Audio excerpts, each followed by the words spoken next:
The following stream contains mature content and subject matter.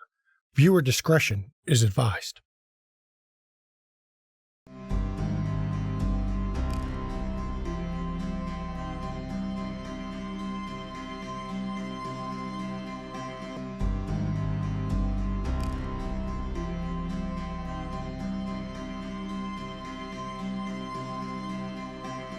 Long before the sects divided, there was the enveloping darkness. It was in this dark humanity learned to trust the light, to run from shadows, and most importantly, to fear. Brutality and superstition walked hand in hand in this dark time, but also hope. Hope that the heroes of this age could hold back the monsters and illuminate the path through the shadows. The children of Cain are no different. Some run from the shadows, some turn to the light, and some become the monsters of legend passed down from one hearth to another. Their story is one of loss, one of struggle, and one of death. For what can survive in the wake of those that cannot die?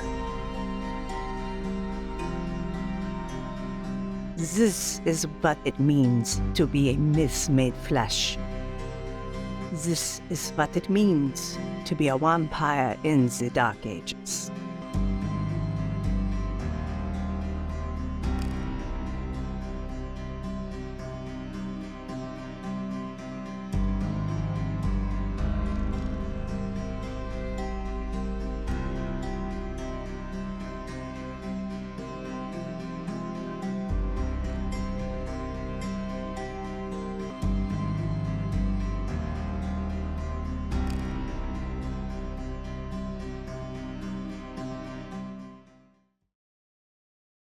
Welcome to our Vampire Dark Ages stream. We here at McStabber Studios understand that some of the subjects that come up during this chronicle are problematic by modern standards. Our goal is to handle these kinds of situations in a manner that does not directly or indirectly glorify these kinds of actions. While we understand that we are playing in a world of monsters, that does not mean we must be the monsters ourselves. Please also be aware, none of our cast are experts in history. That means there will be some deviations between the world timeline and the vampiric world. You can go ahead and chalk that up to the Cainite influence on the mortals around them. Thank you, and I hope you enjoy our story. There's a countdown. Everybody becomes quiet. Oh, yeah.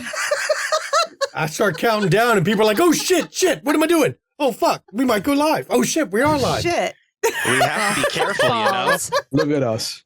So, Nothing but walking on eggshells with that storyteller. That's right. Good evening, everyone. Welcome to McStabber Studios, Vampire Dark Ages, Glimpses of the History. I am, of course, the storyteller, Shanky McStabber. And I am Mama McStabber, and I play Elena Thorin, daughter of Clan La Sombra.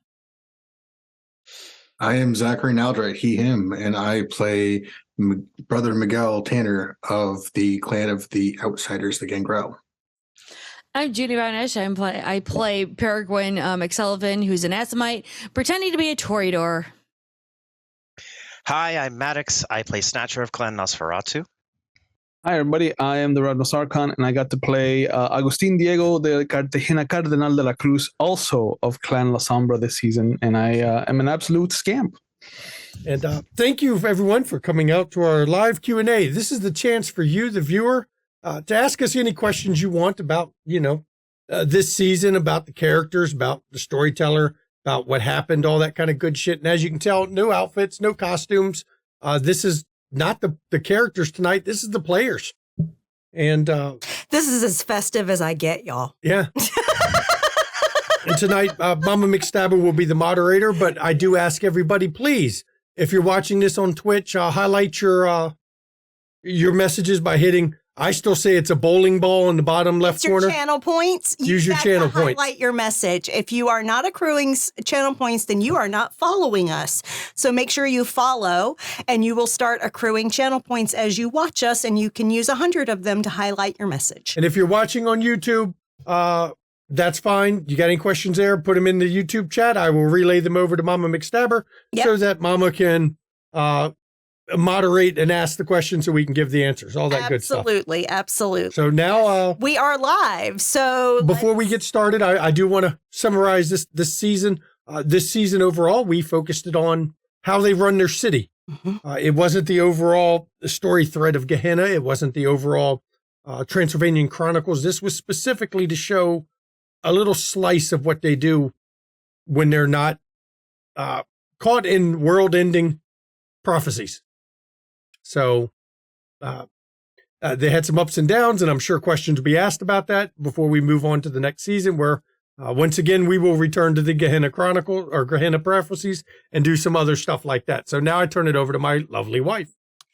all right. So Astral did have a question. Who are your biggest threats going forward into the immediate future? I have an answer for that. Ourselves. Why?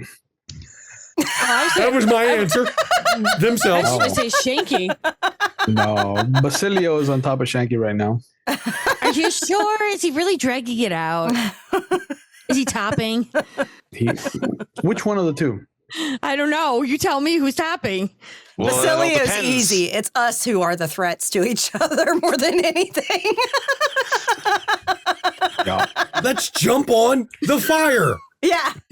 That's not. Miguel is a threat to himself in general. I know. Let's drink the true the faith fact- blood.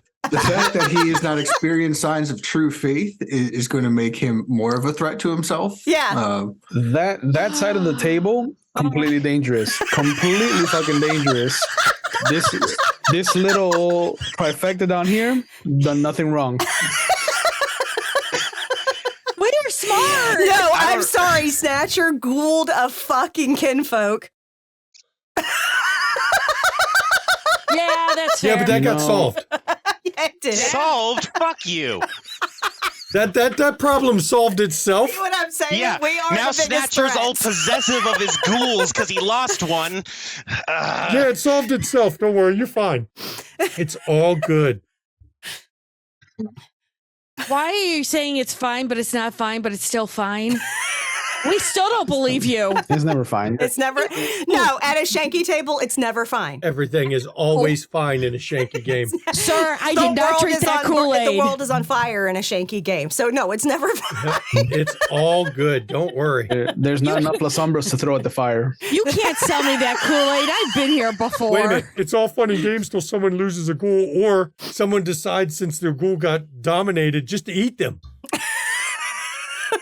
I'm not Yeah, saying no. who did that. I'm That's just when saying. you see the difference between how La Sombra and Nosferatu handle their servant. Yeah, we call the weak. We call the weak. We That's how it call is. the weak. And we foster the weak until they're not weak. Or we try to. Yeah. Like that grandmother that you suddenly have a thing for. Snatcher's She's very definitely. understanding, A geezer okay? pleaser. Snatcher's a geezer pleaser. Actually, Her hugs are the best. he's the reason why we have Rent-A-Grandma. Yes, we do. A granny grabber.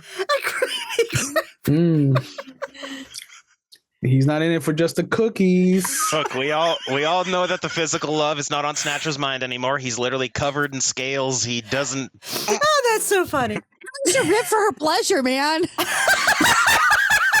Now Nah, you see it's the this cast problem. when they're not on in character. Wow. That's the problem. It gets too hot and then he passes out because he's cold-blooded. That's why you have sex at night, not during the day. You know, Makes with- perfect sense. With all Wait your until he gets scales, fortitude for all Snatcher, that friction. you do know with the scales and shit, you're halfway to gargoyle already. Yeah. Just wait till a Tremere gets hold of you. You're okay.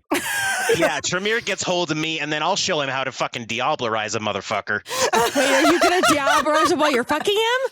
No. I'm going to remember would that. imply Wait a minute. He's getting something out of it. Spoiler. I'm going to remember that for season 2 or season 3. I'm going to remember that. Hey, I'm remembering that for season 3 because, I will happily fight Tremere for season 3 if it means the Snatcher gets to kill some Tremere. Snatcher don't like those motherfuckers. Oh my God. And soon Okay, he'll dislike so- the Giovanni for a similar reason. Your innie, not your outie, did ask what were all of everyone's favorite scenes from every episode of the season. We're not doing every episode. Fuck Yeah, that. no. You're killing us, You're Aaron. any. You were literally outie of your miney. The first episode was that scene. The second episode was that other Yeah, no, scene. I and don't the care third about one came that. to- But no, seriously though, I'm gonna say, what was everyone's favorite scene that you were in, and what was your favorite scene that you observed others doing throughout the season? Easily for me, the admitting Mario's relationship to me to Snatcher. Yeah. That first scene and then the continuation of it at the end of the season was really nice. I think my favorite to have watched was definitely the interactions with Miguel and some of the animals, because I'm always like, there's no way that you can make sense of what's going to happen with this animal, and you figure it out always.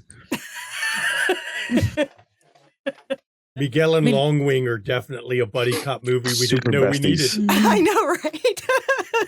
We need Poor caca, guy's gonna caca, probably be- motherfucker.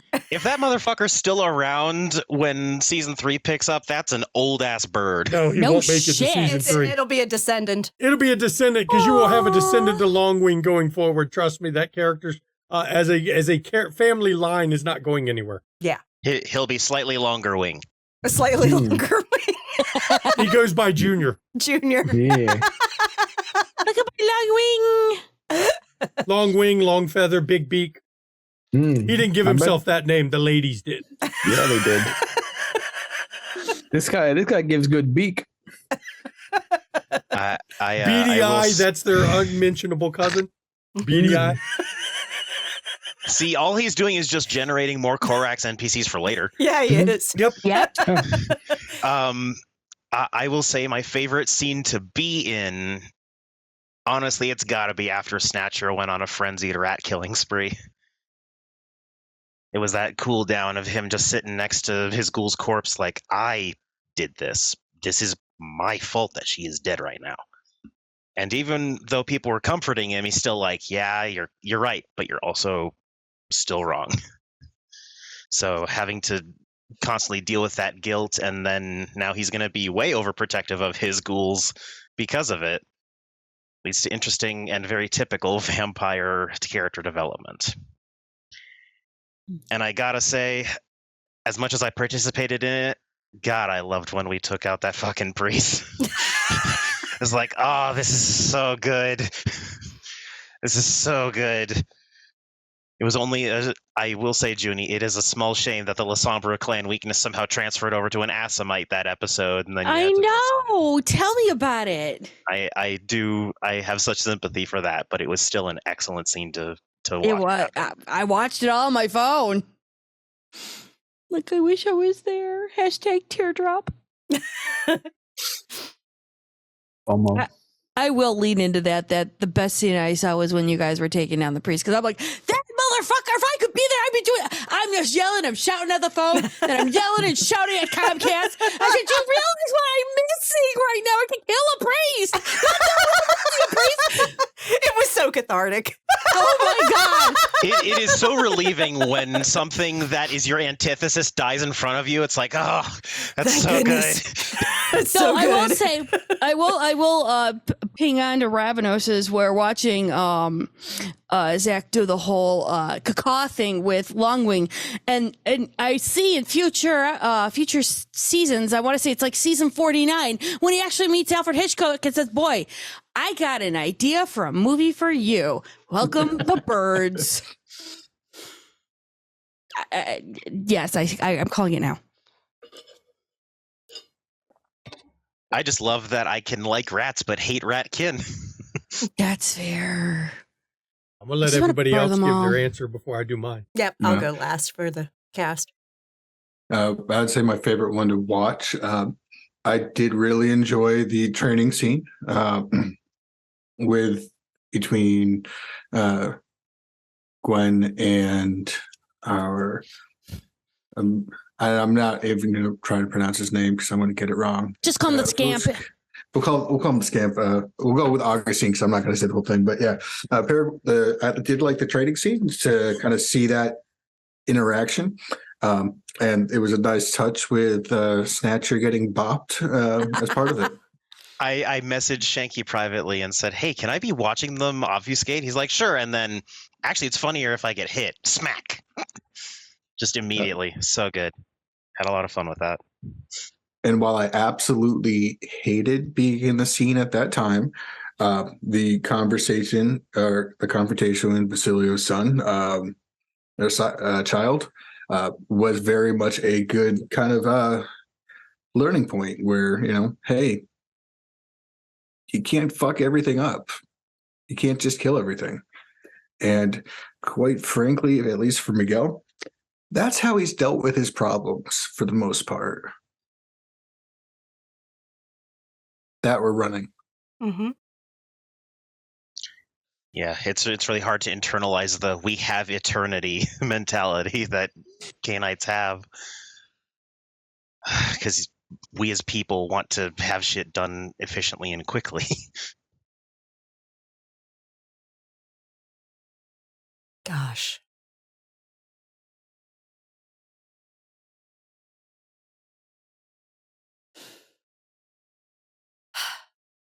I was trying to take this time to think back over the whole season.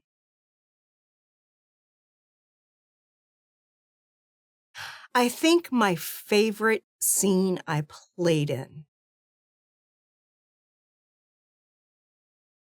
was, it's a toss-up, man. It's a toss-up because I felt like who Elena is really shined in these two scenes. One, grabbing the fucking rosary, because that's exactly what she would do. To smash it, to see what the fuck it did. And then the second, and yes, it was a fucking awful thing, but still, it's something she would do. And then the other one was when we first got into the abyssal realm.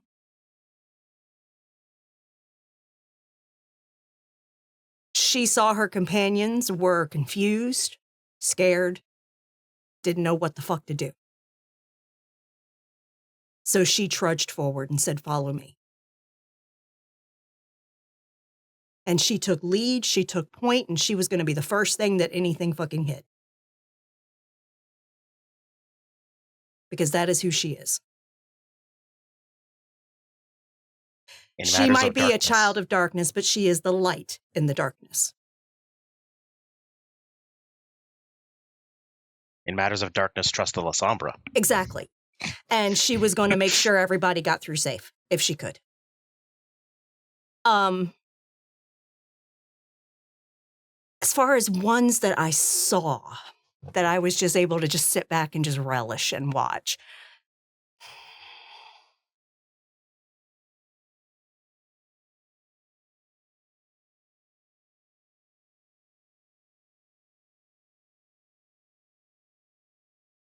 Honestly, Snatcher saving the old lady. I fucking loved that scene. Come on, miss. There's a window right over there. Yeah, exactly. I fucking loved it. It was so quintessential who Snatcher is. It's rough to choose scenes because you want to be in all the scenes. I know. But at the same time, it's like, I loved that little glimpse at who he really is. Yeah. It was so brief and so sudden, and it was so subtle, but it was there. And There's a riot gorgeous. ganging up on one person? Yeah. And an old woman? Are you fuckers insane? Exactly. It showed the truth of who Snatcher is. And I loved it. Also showed why humanity's a bitch. Mm-hmm. Yeah. For me, my favorite scene was that fight you had to do in the abyssal plane, because watching the player's realization that you're in a fight that there's going to be no winner. I hated it. It was fucking bullshit. Mm-hmm. Welcome to Vampire. There are there are tactical choices you could have made to make the fight easier, to have given you a better chance at it, rather than let's just go toe to toe where they're standing as a fucking shield wall. That wasn't the smartest method of fighting them. There were ways you could have forced them to either stand there and look stupid at you, or force them to move apart from each other. But the realization that there will be fights that you are outclassed, outgunned, and outmatched in. And it's tough for the players and the characters themselves to realize that you will be outmatched sometimes. And you've got eternity. You need to play the smart game, not the I'm going to keep fucking beating my head against them. And, discretion can be the better part of valor when you have, 100, 2, 3, 4, 1,000 years or more to progress. You've got time.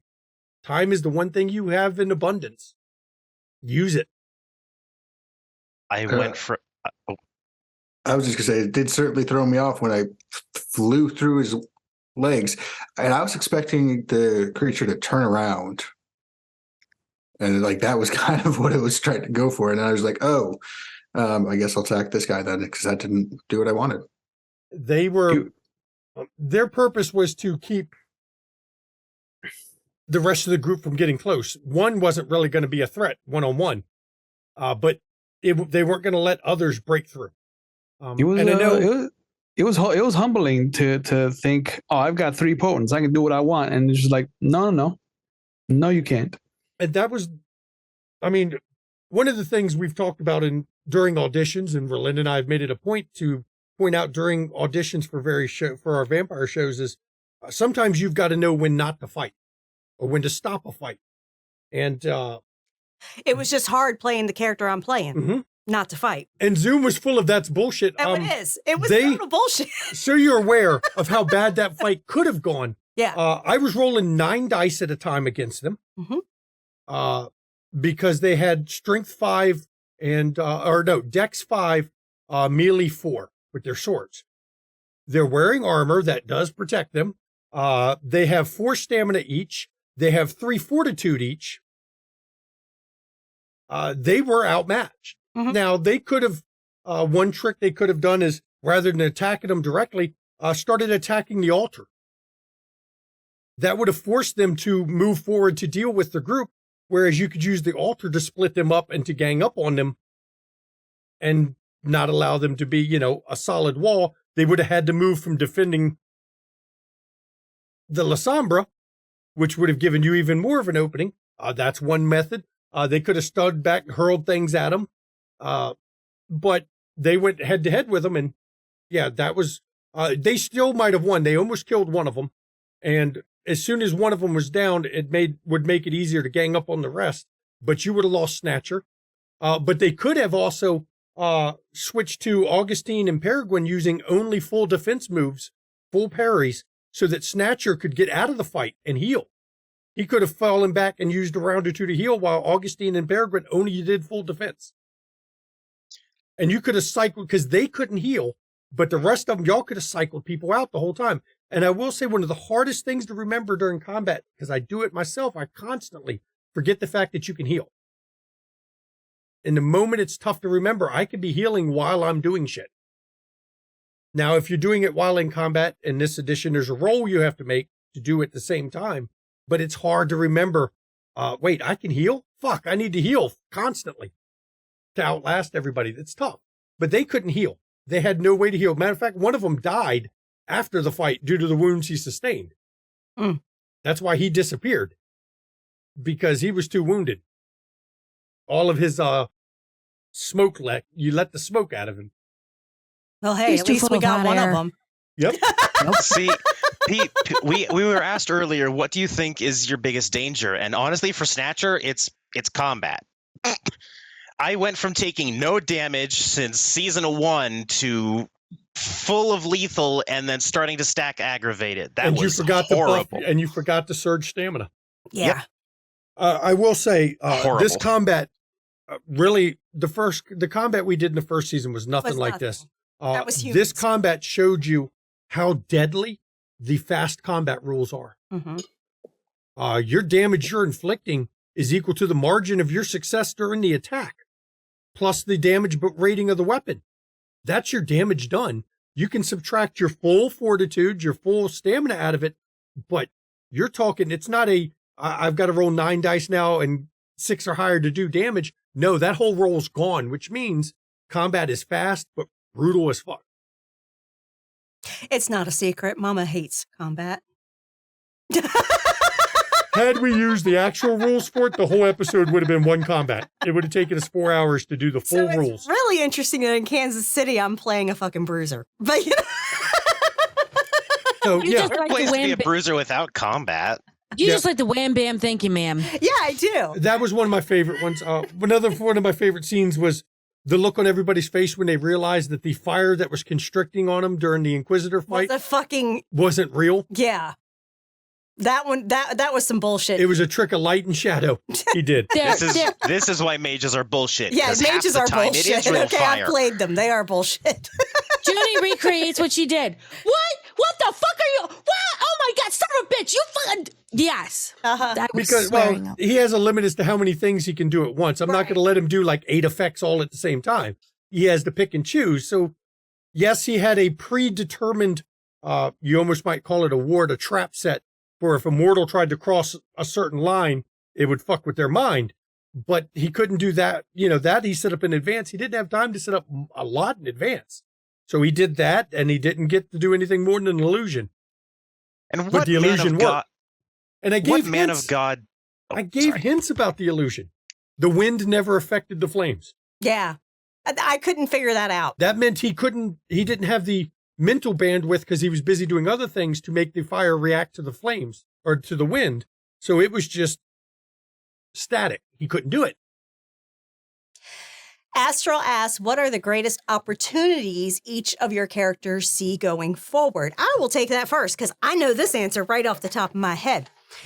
Biggest opportunity for my character going forward is the removal of the current king of Serbia, who is a slave to the Hungarian Empire, and seating instead his son, who is going to be a pawn of my characters, who is going to lead to the independence of Serbia from the Hungarian Empire through a political marriage.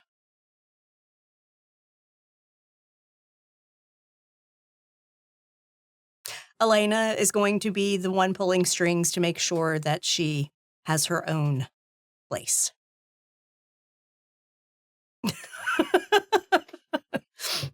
Okay, anyone else? I just have to say, as a meme, fucking independence. It depends is a lie. That's rough. It's also hard to figure out because I, as a person, am not a planner. I'm So, not so to say I sure. have any opportunities or goals is a little tricky to think about.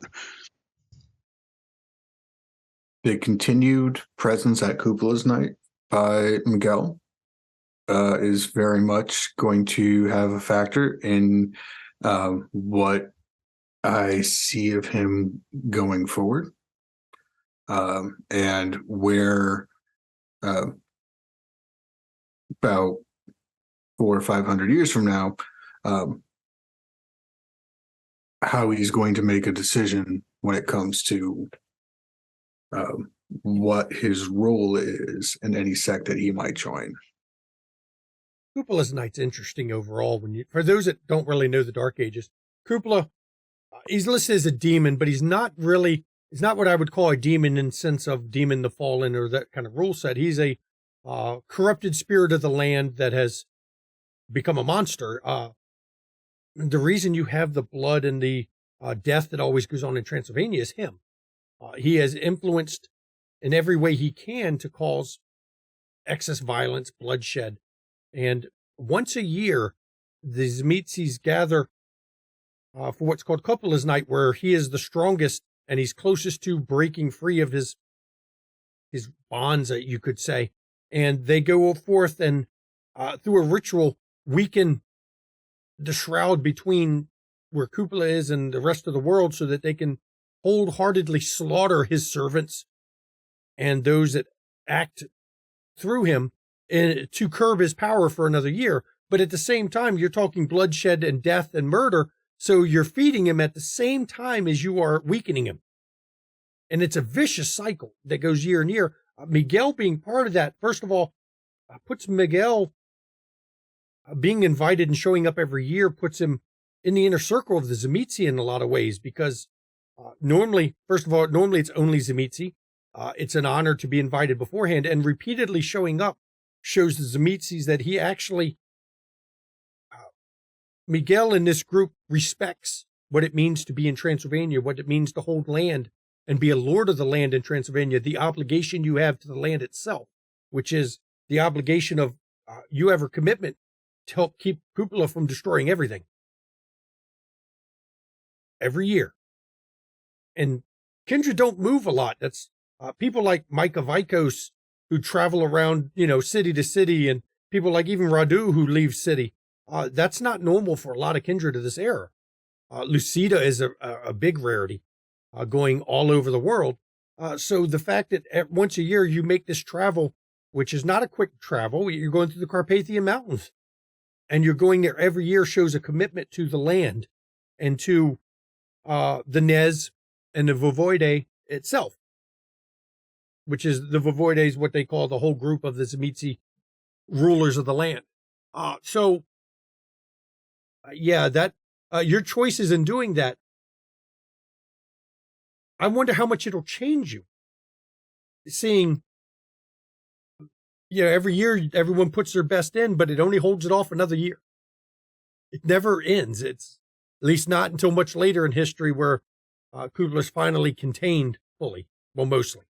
Not fully, mostly. You can't really destroy a spirit of the land that's made from the land itself. You can just, that's one of the things Zelios has been working on unknowingly, and then later on knowingly, to contain.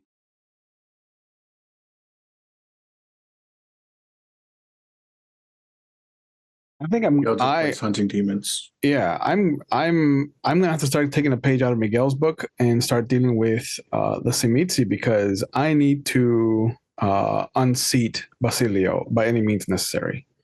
And if that means becoming friends with the Tzimisce and holding hands with Micah Vikos instead of Snatcher, I'm gonna have to start doing that.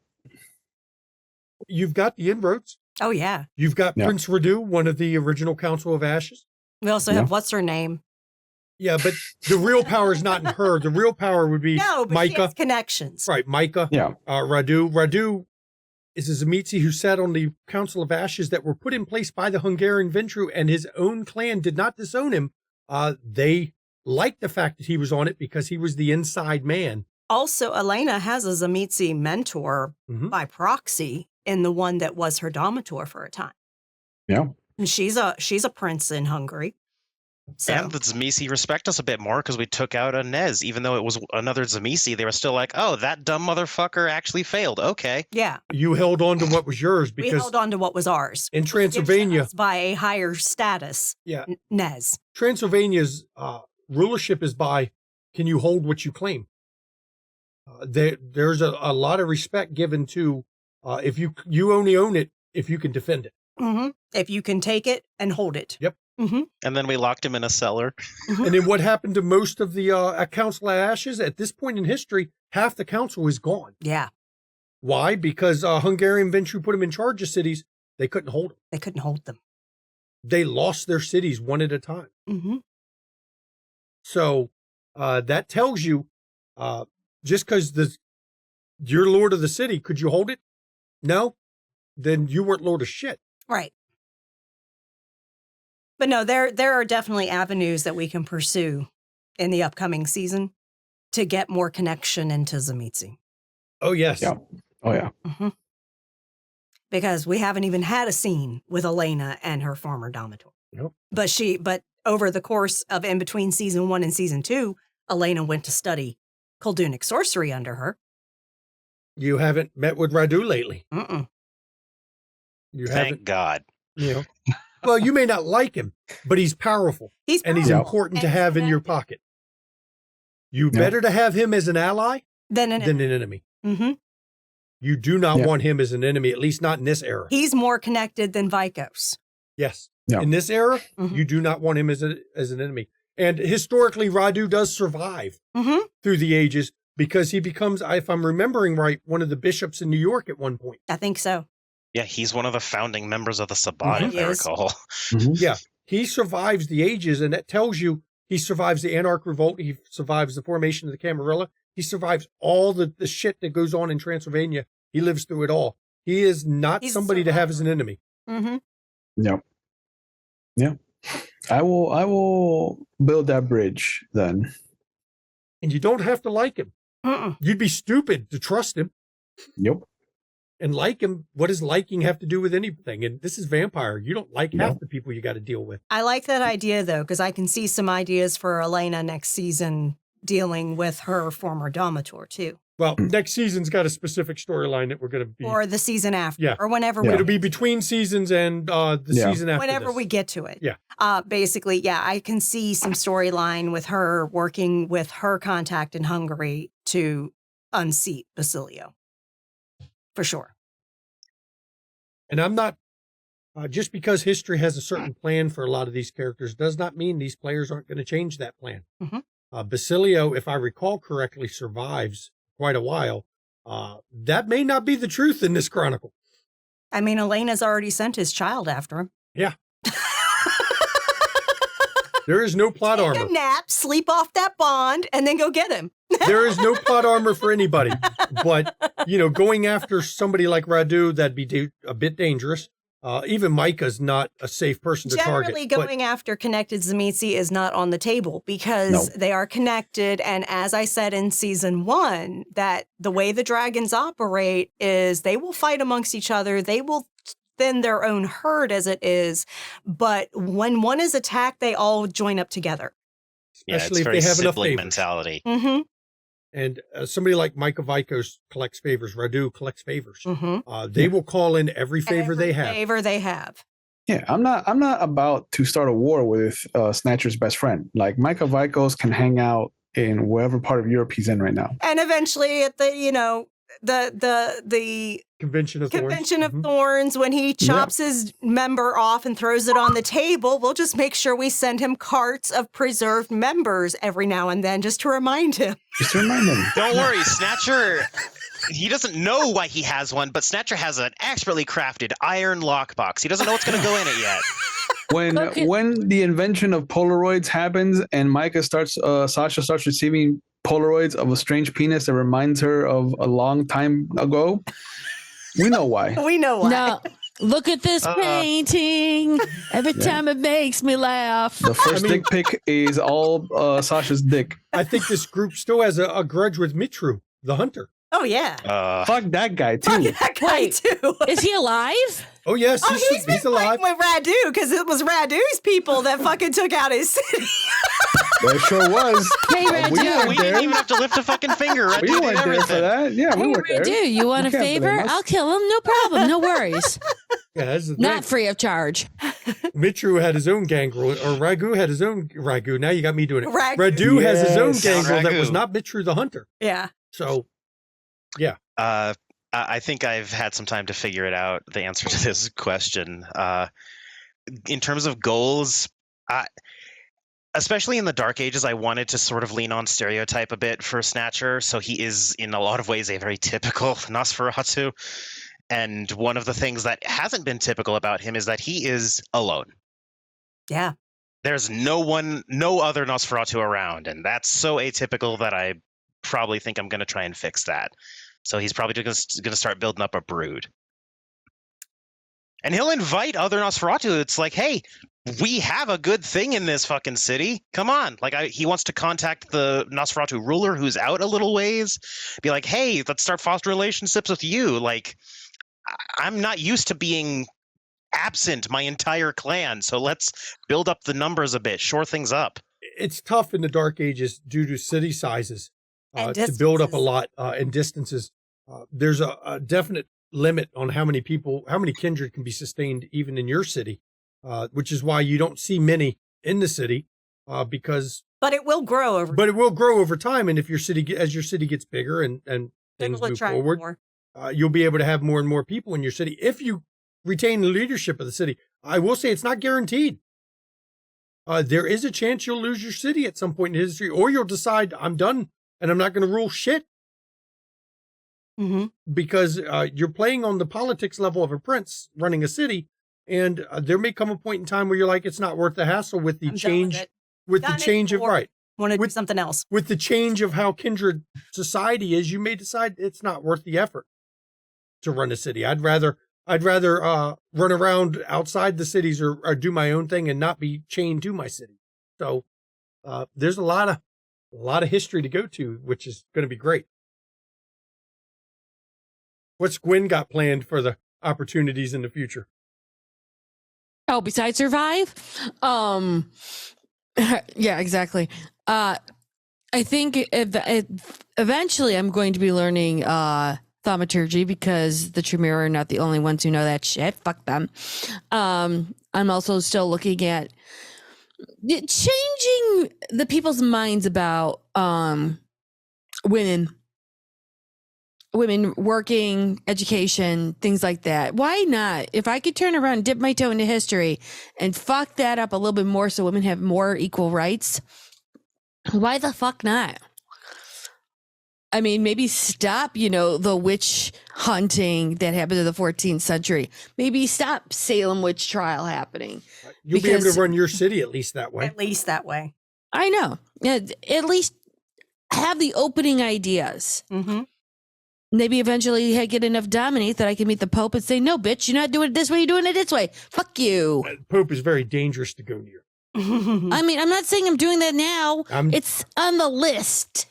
The Vatican is a true faith Bastion location, the building itself. Okay. So that's fine. I can wait until he starts traveling and then just get some catch him fortitude. somewhere. I have fortitude. and there's even get talk some about higher that in the fortitude. rule book. Listen about here. there are La Sombra that there's a group of La Sombra that run the Vatican. Yeah. And the question always comes up, how the hell do they do it when half the building makes kindred not want to go near it? There are La Sombra that have true faith. Mm-hmm. But even just having true faith doesn't protect you from true faith. And that's always a question that comes up as it even talks about it in one of the books. It's called willpower. Right. It's about how do they do it when anyone else who tries to infiltrate the Vatican and get their people in there don't make it. But the La Sombra have a hand in that shit. Yeah, there was a reason why Elena said her kind freaking created their religion. Actually, Lucifer did, but we won't. That's Yeah. Well, I'm No, looking but at we capitalized on it. Yeah. Okay.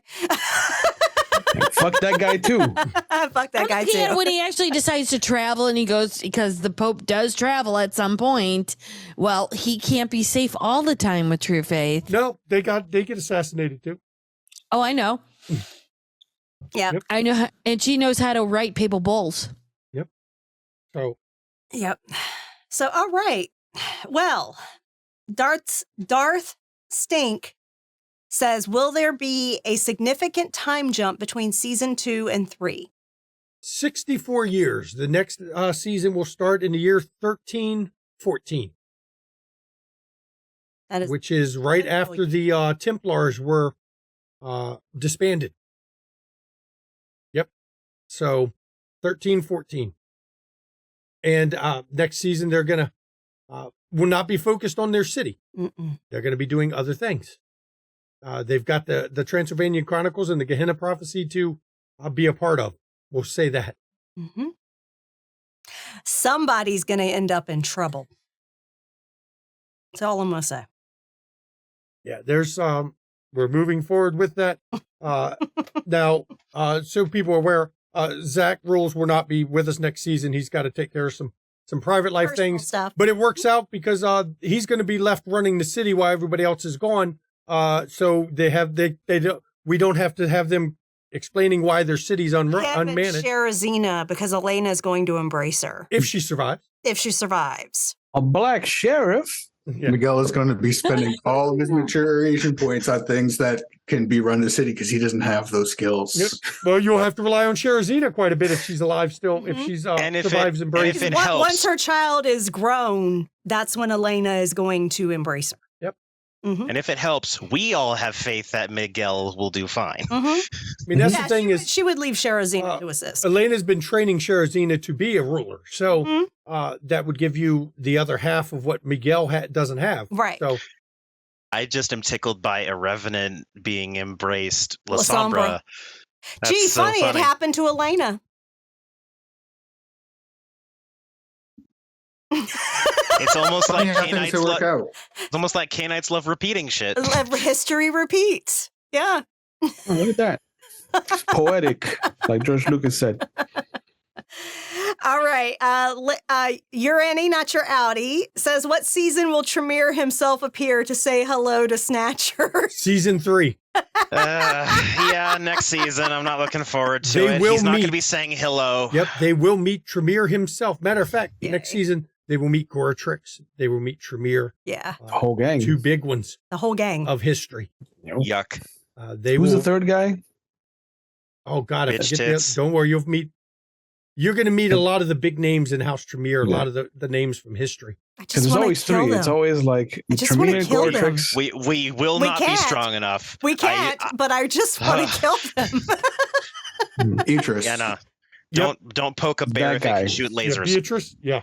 Idris. ERT. Oh, yeah. I'm probably Idris. mispronouncing it horribly. Yeah. Yeah, he's the one with Gortrix cut off his cock for the ritual to create the Mhm. the The blood fountain? that he took. Eartris took Gortrix cock and shoved it in the mouth of the sacrifice, and Gortrix never really recovered from that. Mentally, You really physically, don't. they had magic to fix it, but Fucking Tremere. Yeah, Yep. we've been avoiding these you super motherfuckers, and now we're being dumped right in the fucking middle of them. Mhm. Yep, Right you in the meet middle. Etrius, you meet Goratrix, you meet Tremere. They will all be present next season. Fuck those guys. Yeah. Goratrix will make me feel the least clean, but Tremere's the one I'm the most nervous about. So Why? All right. So that's it for viewer questions on Twitch. Have there been any on YouTube? not on YouTube yet. Okay. No. So now we have where the table can open up and ask questions if they have any for fellow cast. Oh.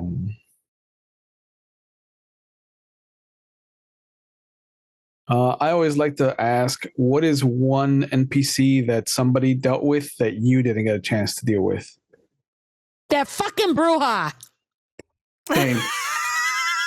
That motherfucking Bruja. I wanted to actually own his ass and then jiggle him a bit and be like, nah, you're my bitch. As much as you like my friend, which is fine and fantastic for you, you're mine. Suck it. Thank you. Yeah, we never did have that scene. Nope. And you won't get it because he fled the city. What a bitch.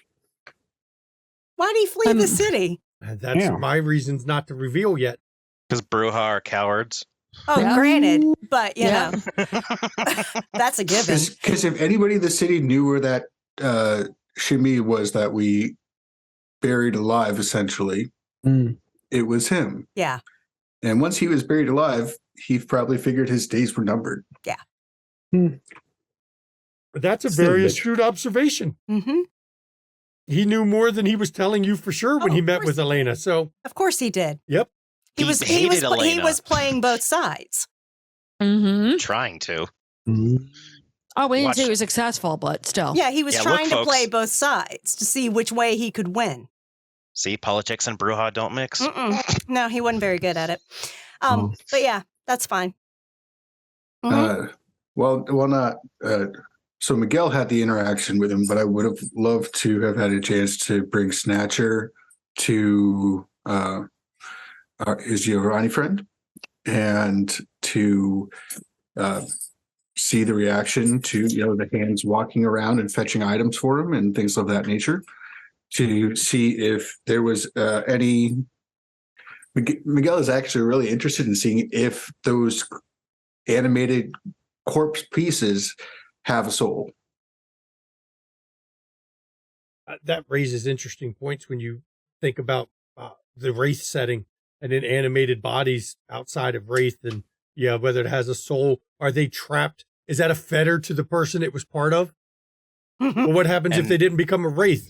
What would it be then? There's whole implications to that whole conversation. And then at the same time, they're not risen because they don't act like risen. Nope. But if they were a Wraith, would it be a fetter? And how would they react to their body fucking arm walking around the room and shit? I mean, It's like that old story of when a ghost sees their body has turned into a zombie. It's like, yes, you're walking into a wall, you fucking moron.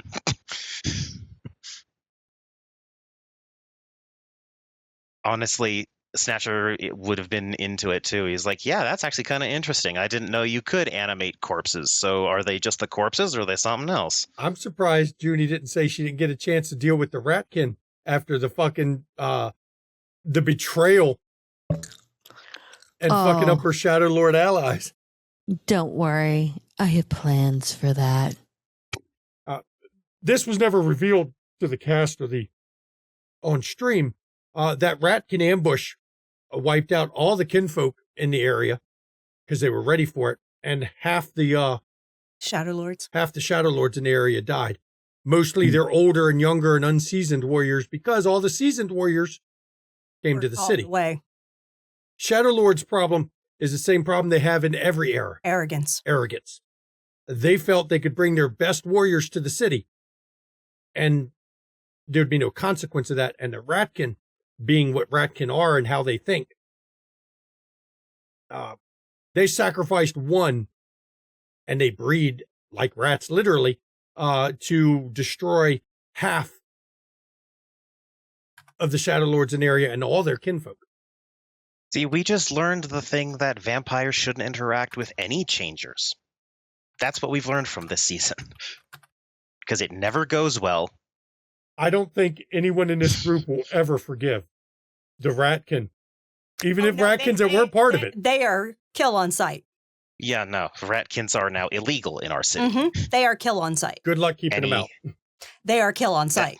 They can get in all they want, but if we find them, they're dead. Mm-hmm. And unlike werewolves, Ratkins aren't as pure combat fuck you up like werewolves are. No. So there's a chance, even vampires can take out a number of them. The guerrilla warfare is going to be annoying as shit, though. Honestly, it's going to be a large influx of cats in the city. Yeah. I'll help with that. Maybe even some Bastet. But well, and hey, my rats will just be trained to be smarter. Yeah. You're coming up on the time when werewolves, when the Bastet have a severe culling. Yeah. They don't all get wiped out. None of the breeds, I think, officially got completely wiped out. A couple of them did. But there's not enough numbers to matter. The Shadow Lords are responsible for one of them disappearing. Engaging crazy cat lady. Wasn't the Shadow Lords the ones who did the Bastets? They took out the Kamazots. They're responsible for all the bats. Yeah, they're responsible for destroying all the bat changing breeds. And man, no breed has totally forgiven them for that. Thinking on NPCs, honestly, Elena was kind of involved in a lot of shit this season. So I'm not sure that there was an NPC that she missed an opportunity with, kind of thing. Sure, there were ones tied to y'all that she never really got to engage with, but she didn't really need to. So I don't really have one for her that I feel like she missed out on this season. She's not a fan of fucking Shadow Lords. Definitely not a fan of Ratkin. She doesn't do ghost shit. So, You mad you didn't get to have a talk with Lacita over her fucking... Yeah, that, you know what? Yeah, I would love to put Lacita over Elena's fucking knee and spank her, okay? Because she's a rude bitch. And she needs to learn some fucking manners. She never does. I know she doesn't, because she's a fucking brat. Her history is one giant thing of manners, what? Yeah, she's a fucking brat. She's more Moncato's problem than yours. Oh, I know, but the fact is she came up in our city, ran about, and then just left and didn't even say hello. Okay? So, yeah, the next time she comes in the city, she gonna be locked up. Because I ain't fucking playing, and neither is Elena. That'll be very interesting when she's with locking her up when Anatole and her are still companions. If she doesn't show common fucking courtesy, she gets locked up. Like that guy too. Yeah, that guy too. He's been around long enough. He knows common courtesy. So this segment is called brat taming. Yeah, brat taming. Mm-hmm. She's a fucking brat. Yes, And she we're is. going to see who the dom is, okay? And she's a brat all through history. And you see it later on with her, she ignores half the rules of everything. Yeah, She I don't know. give a shit. I know she does. I know it's who she is, and I know it's her nature. She's a spoiled fucking little Spanish rich girl. And so she's a brat. And I don't agree with Moncado beating the shit out of her, but I understand why he does. But Beckett has not been embraced yet. no, Beckett hasn't yet.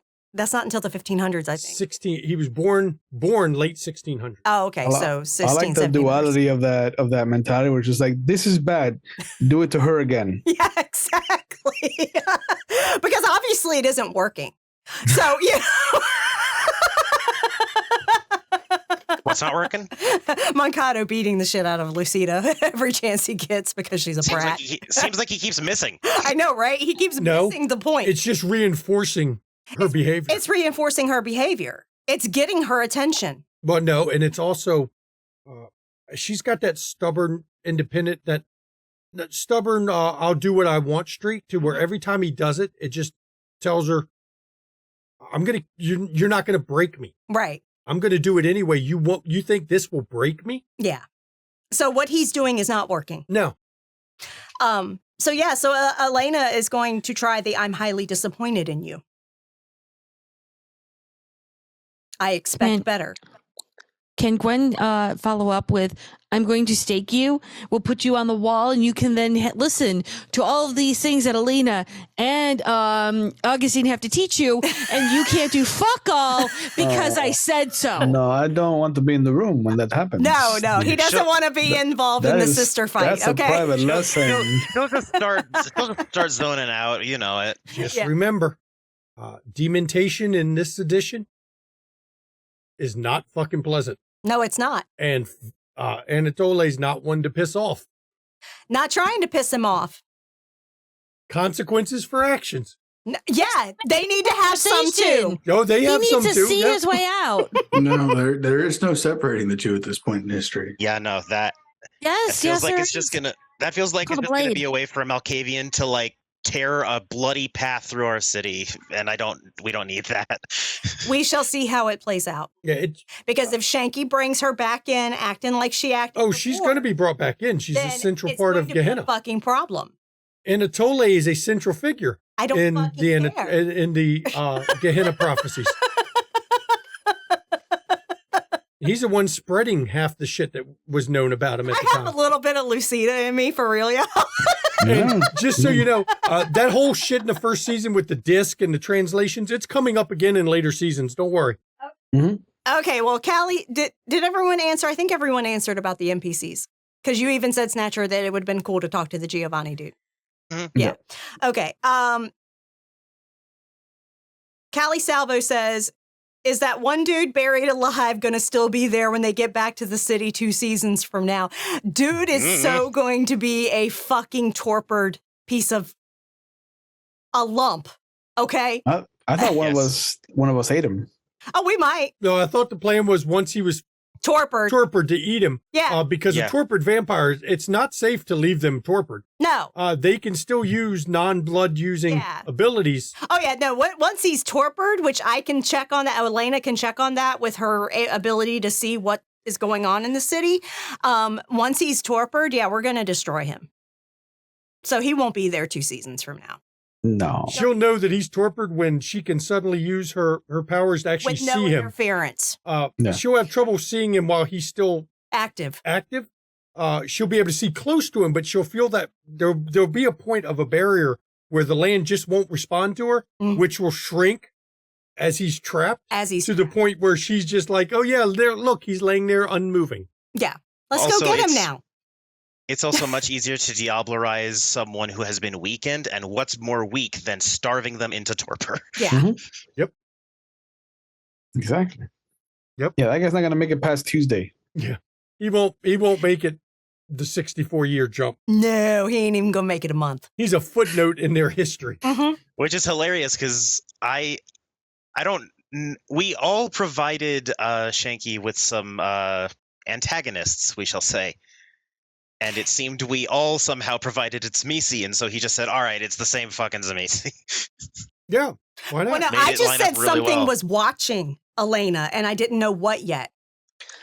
I have an ally who's Mitzi. I actually have two kindred who are my antagonists. I did not put another different like. No, it was three of us. Yeah. It was me and Snatcher and Will. Yep. Augustine. Augustine.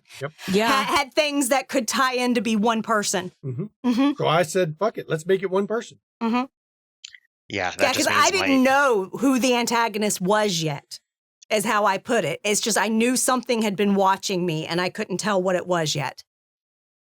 Turns out it was a fuckface Zamisi. Yeah. Which yelled Kodunic sorcery. Yeah, here we go. Yep. Because once Elena got the Koldunic sorcery, she could pick Spooky up on shit. it being used against her. Mm-hmm.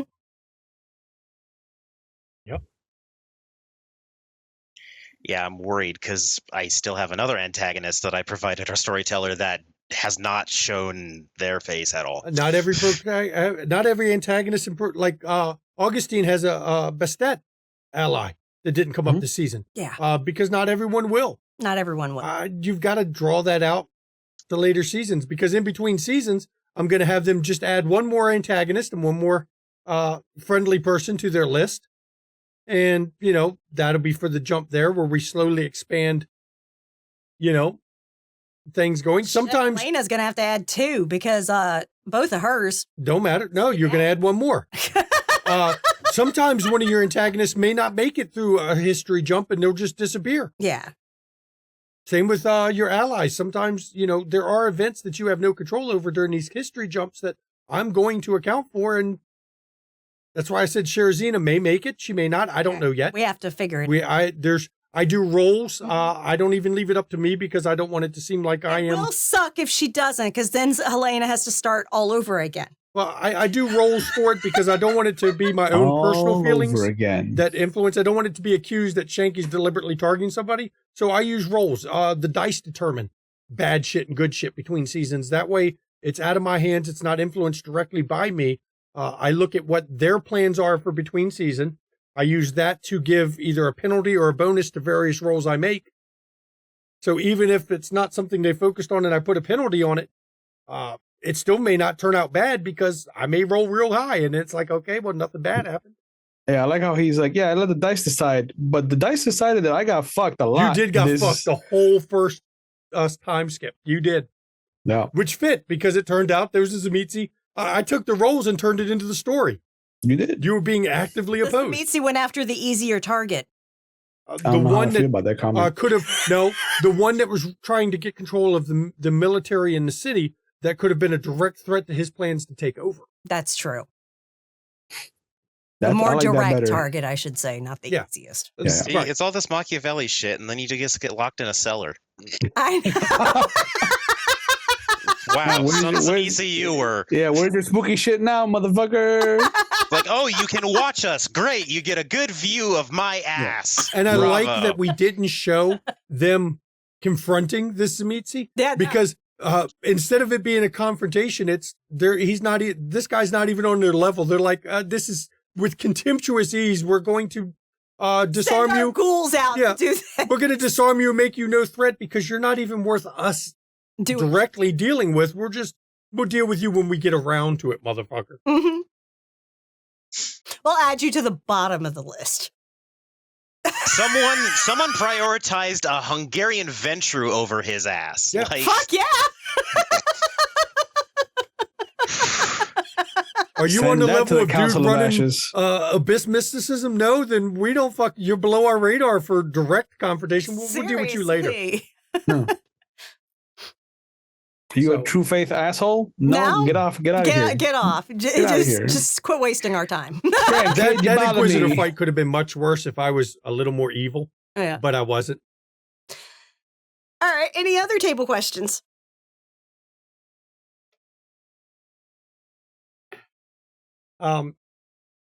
I'm going to ask everybody right here. What didn't you like about this season?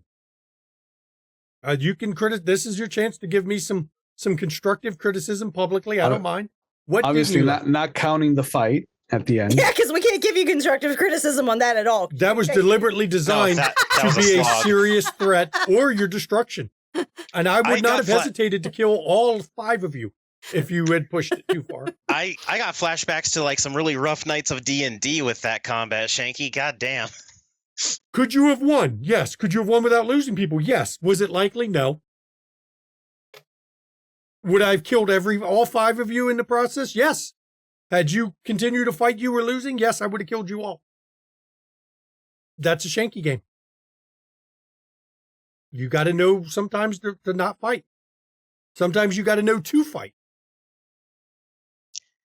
The Inquisitor, you had to fight him. Oh, yeah. Because otherwise he would have been a problem. Yeah, there was no circumventing that. Yeah, he would have been a problem for God knows how long. Ended. Yeah. Mm-hmm. Yeah, he kept undermining 1/5 of our coterie. Like, nah, that's not going to No, fucking stand, 2/5. dog. Because he was nuking Gwen and Miguel's people. Right, Yeah. because he got both sides of the religion. And it was like, And dude, remember, fuck off. if the Inquisition gets too good of a hold, They don't go the whole with it. city changes. They run the city. They You would have run the lost city. it all. Yeah.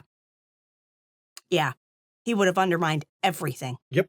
You would have left the He would city have been because whispering in the king's ear. Yep. He would have been doing everything. everyone in the city would eventually have been going after you Mm-hmm. because he had the power to sway their minds through magic. Yeah, that's why Elena was so laser focused on that guy over the Zemitzi. Because that guy was the most eminent threat. You had to face him. You've got to know when to fight, when not to fight. So yeah, you can say, we'll discount that. That was a combat designed to highlight a point. Yeah. So other things you didn't like on the season, this is your chance.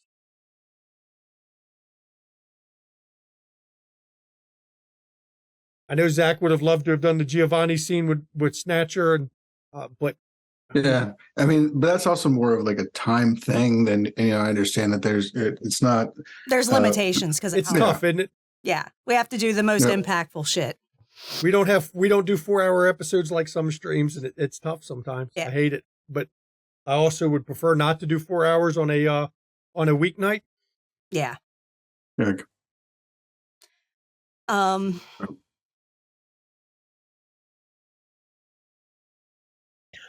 All the points I could raise were actually dealt with and brought up. We got to meet more of our like ally SPCs that you had us tell you about and all that stuff, and have discussions with different people. I'm an easy player to satisfy, but I found no fault with this season. Truly. The combat was a slog, but I was more playing into Snatcher's that was exhaustion my biggest than my grief own. about the combat. It wasn't even the high risk of the combat. It was a fucking slog. Yeah. Because I cannot stand when combat takes too long. It's not that I actually hate combat. I hate combat that takes too long. I like to get it done and over with, and move on to story. So, I feel like combat should accentuate story, not be story. So that's just my own mentality with it. But I kind of feel like the same way that, anything that was hanging up in the season got addressed during the season. So it really was flowing in the last half of it, that we were really pumping out some good fucking story then. And I would have liked to have had a little more, but again, it falls to the same thing that Zach said about, just the amount of time we have and how we can flesh things out. I would have liked to have had a little more scenes with the mage associate of Elena's to kind of show what type of working relationship they have. Because he's of a hermetic house that's hunting Tremere. So it's going to be very interesting when she has to work with the fucking Tremere next season. And what is she going to tell that associate? When you see what Tremere has become and the level of power he has gained Yeah. by the blood of an She's antediluvian, going to warn him. yeah, you're going to have a different of opinion on the success of The mages mages going after them. going after him. Mm-hmm. Tremere is a god walking. Yeah, Antediluvians. Antediluvian. Yeah, antediluvians are gods walking in this for vampires, not just for vampires, but for anything that encounters them. There's very few things, even a demon would be hard pressed to beat an antediluvian. You're getting into a level of power that a Duke of Hell, maybe. Yeah. An Archduke of Hell or Lucifer, yeah, they could take on an antediluvian. An average fallen. Cain could take on an antediluvian. Right. Yes. Right. But an average mage, not a chance. Not a werewolf, werewolf, they will eat packs and not hesitate. Mm-hmm. There is need a power. every werewolf to stand a chance against an antediluvian. I'm sorry. Yeah, there's a power in the book. Yeah, no, I love that I put that tie-in for her because it's going to lead to great scenes later. I just wish there could have been a little bit more to build up what that relationship is before we went into that. But I get it. We didn't have the time for it. But needless to say, I feel like it's a very interesting dynamic they have. It is not friends, not lovers. They are truly just business associates. Each one learning from the other. Yeah, and we're learning from each other. But that's honestly the best relationship you can have with something that can turn you into a chair. Yeah. For those that haven't read the Dark Ages book, there is a level 9 discipline listed in there. Yeah. That even says, only use this if you want to kill everybody. Yeah. There is no way to defend against it. You will not stop it. Everyone who needs to die dies. Mm-hmm. And that's it. And that's what Tremere has. And it's a level of antediluvian. It's one that even says, players will never get this. This is for the storyteller. If you use this, you're using it to kill whatever you're trying to kill, period. That's it. Done. So, yeah. Yeah, no. There's certain powers that you don't tackle against or go against because you are a drop in a bucket. Mm-hmm. Mm-hmm. Doesn't matter how powerful you are mechanically, drop in a goddamn bucket. Like the Kane character sheet. It says you fucking lose. Mm-hmm. Mm-hmm.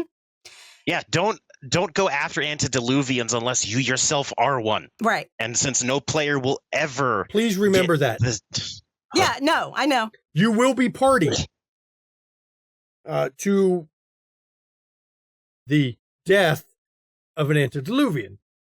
And I use quotations because if you know vampire history, you will be party to the destruction of the that which Tzimisce. Is dead can never die. You'll be party to what is assumed to be the destruction of the Tzimisce antediluvian. Now, if you know vampire history, you know that didn't turn out the way they thought it turned out. Because dude was sleeping under New York City. They thought they killed one and ate him. When you're at that level, though, that's a god. The only reason Tremere did what he did is Salute let him. Yeah. And Salute is just waiting. And if you know history, Salute, Tremere does not retain control of his body through all of history. Mm-hmm. Salute let himself be eaten, knowing that given time, he would take Tremere's body and come right back. Except now he's combined himself with Tremere. Mm-hmm. So he's gained a lot through, death for a few centuries. But guess what? He just got him a new body. New body. He did an Obi-Wan Kenobi. Yeah. I mean, pride is the problem, though. So what is,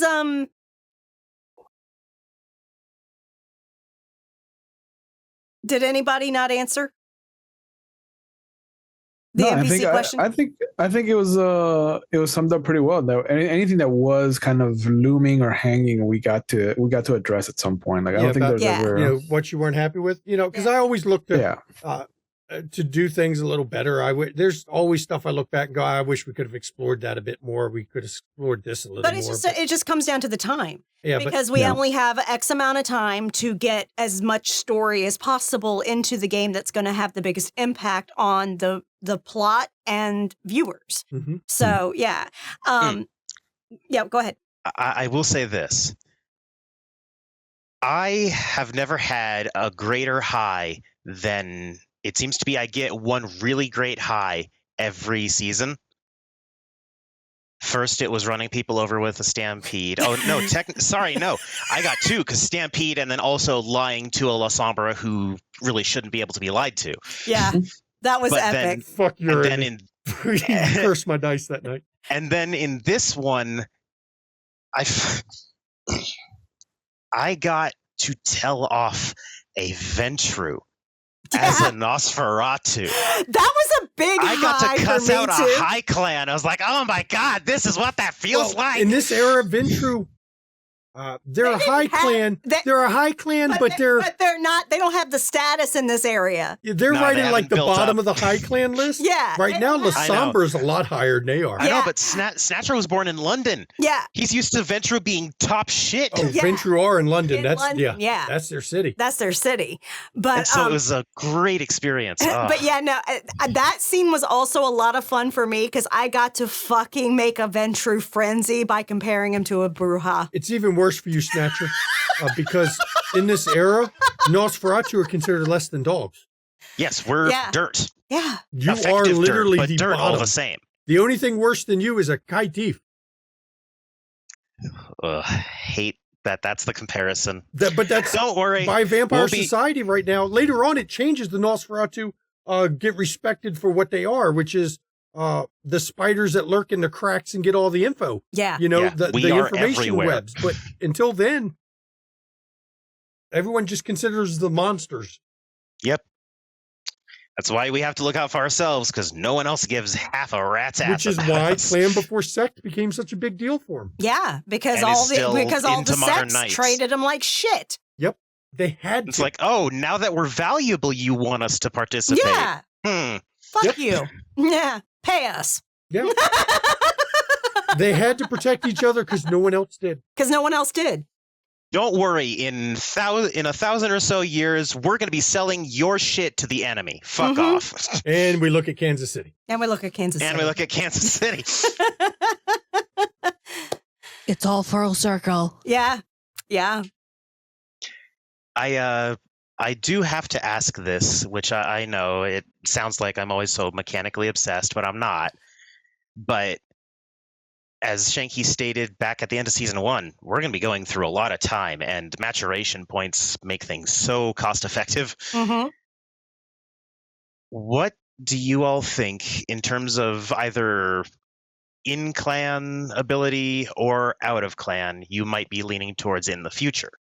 Whether your character has plans for it or whether you have plans for your character. I guess. I was hoping Augustine would explore some abyss mysticism, but apparently not. No, that's some bullshit. We've learned it's dangerous, that's for sure. For real. I don't want anything to do with it. I know Elena that I might need if she ever aspects. leaves Serbia. Abyss mysticism? Mm-hmm. Gross. No one I mean, I learns still it. have the mirror. I would say no one learns it and comes off sane afterwards.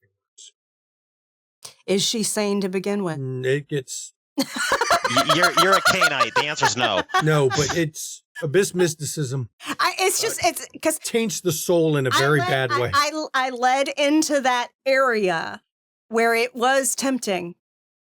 She could feel the raw power. But it has a price. And she knows that. She's not ready for that price yet. She might be, though, when she has to leave Serbia.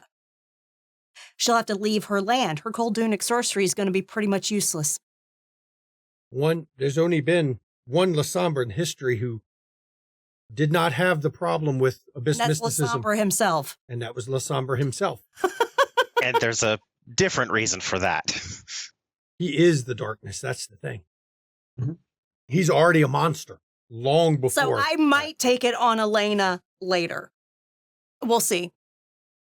I still have the I'll have mirror to weigh shard, where so- her story is gone to see if it makes sense. Because if Yeah. it makes sense, she might. But if it doesn't, I won't. And you'd have to find a teacher, which Yeah. is very fucking difficult for that. Mhm. one. Yeah. No. Most I La know- Sombra, if you bring it up, will tell you no. Even if they Yeah. know it, they're like, no. You want no. Yeah. No, I don't. I You don't want anything none to of do with it. this. Luckily, Yeah. she has a contact in the abyss. Oh, you learned straight from Mr. Bandages? Yeah. Oh, yeah. That's... The Umbrous All right. Man. Mhm. So You're gonna get Elena's TV for gonna your be bunghole. so Elena's gonna become the second La Sombra. Okay, yikes, ew, no. You There's have already not one heard the giant last shadow from him. demon wandering No, the earth. We don't exactly. need two. She has a contact in the abyss now. Because age does not matter to him. He lives, or his You- kind Live live forever. forever. Uh-huh. Yeah. Live forever. You know what's Until gonna destroyed. make me dangerous? If I find during this little jump a little Ravnos buddy and learn chemistry. You will have your chance to do that. I think. Let's see, if we do what we've been doing, it'll be season 5. You'll get your first real exposure To Chimeristy. to the Romani and the Romani Ravnos. As a fun fact, by the way, that shit's practically useless against changelings. Yeah, And I don't mean that it doesn't affect them. It's just they can eat it. they can eat it. Mhm. Yeah, because Which it's magic. It's useless against demons because they see through illusions. They see through illusions. yeah, because but illusions would fuck with their But I mind. totally which you can't see do. that. I totally see that for your character, Will, because the way you're using the shadow illusions and stuff like that, yeah, you're using it to control the battlefield. Yep. Yeah. So I totally see that. Yeah, I see that probably season 5, if I'm remembering the Transylvanian Chronicles correctly. You'll get your first real exposure to it about season 5. Oh yeah. And then you'll be the one to trap people in fire circles. That's right. That's right. Fuck yes, I will.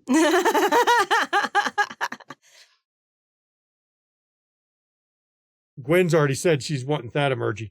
Yes. So with maturation points, like I said, the whole abyss mysticism, that's an if thing. That's an if thing. If it makes sense, I may go that route.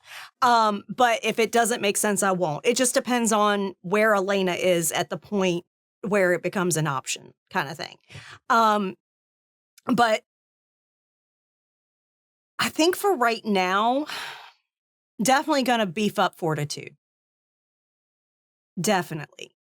It helped her some in the fight, but she still got a little bit damaged.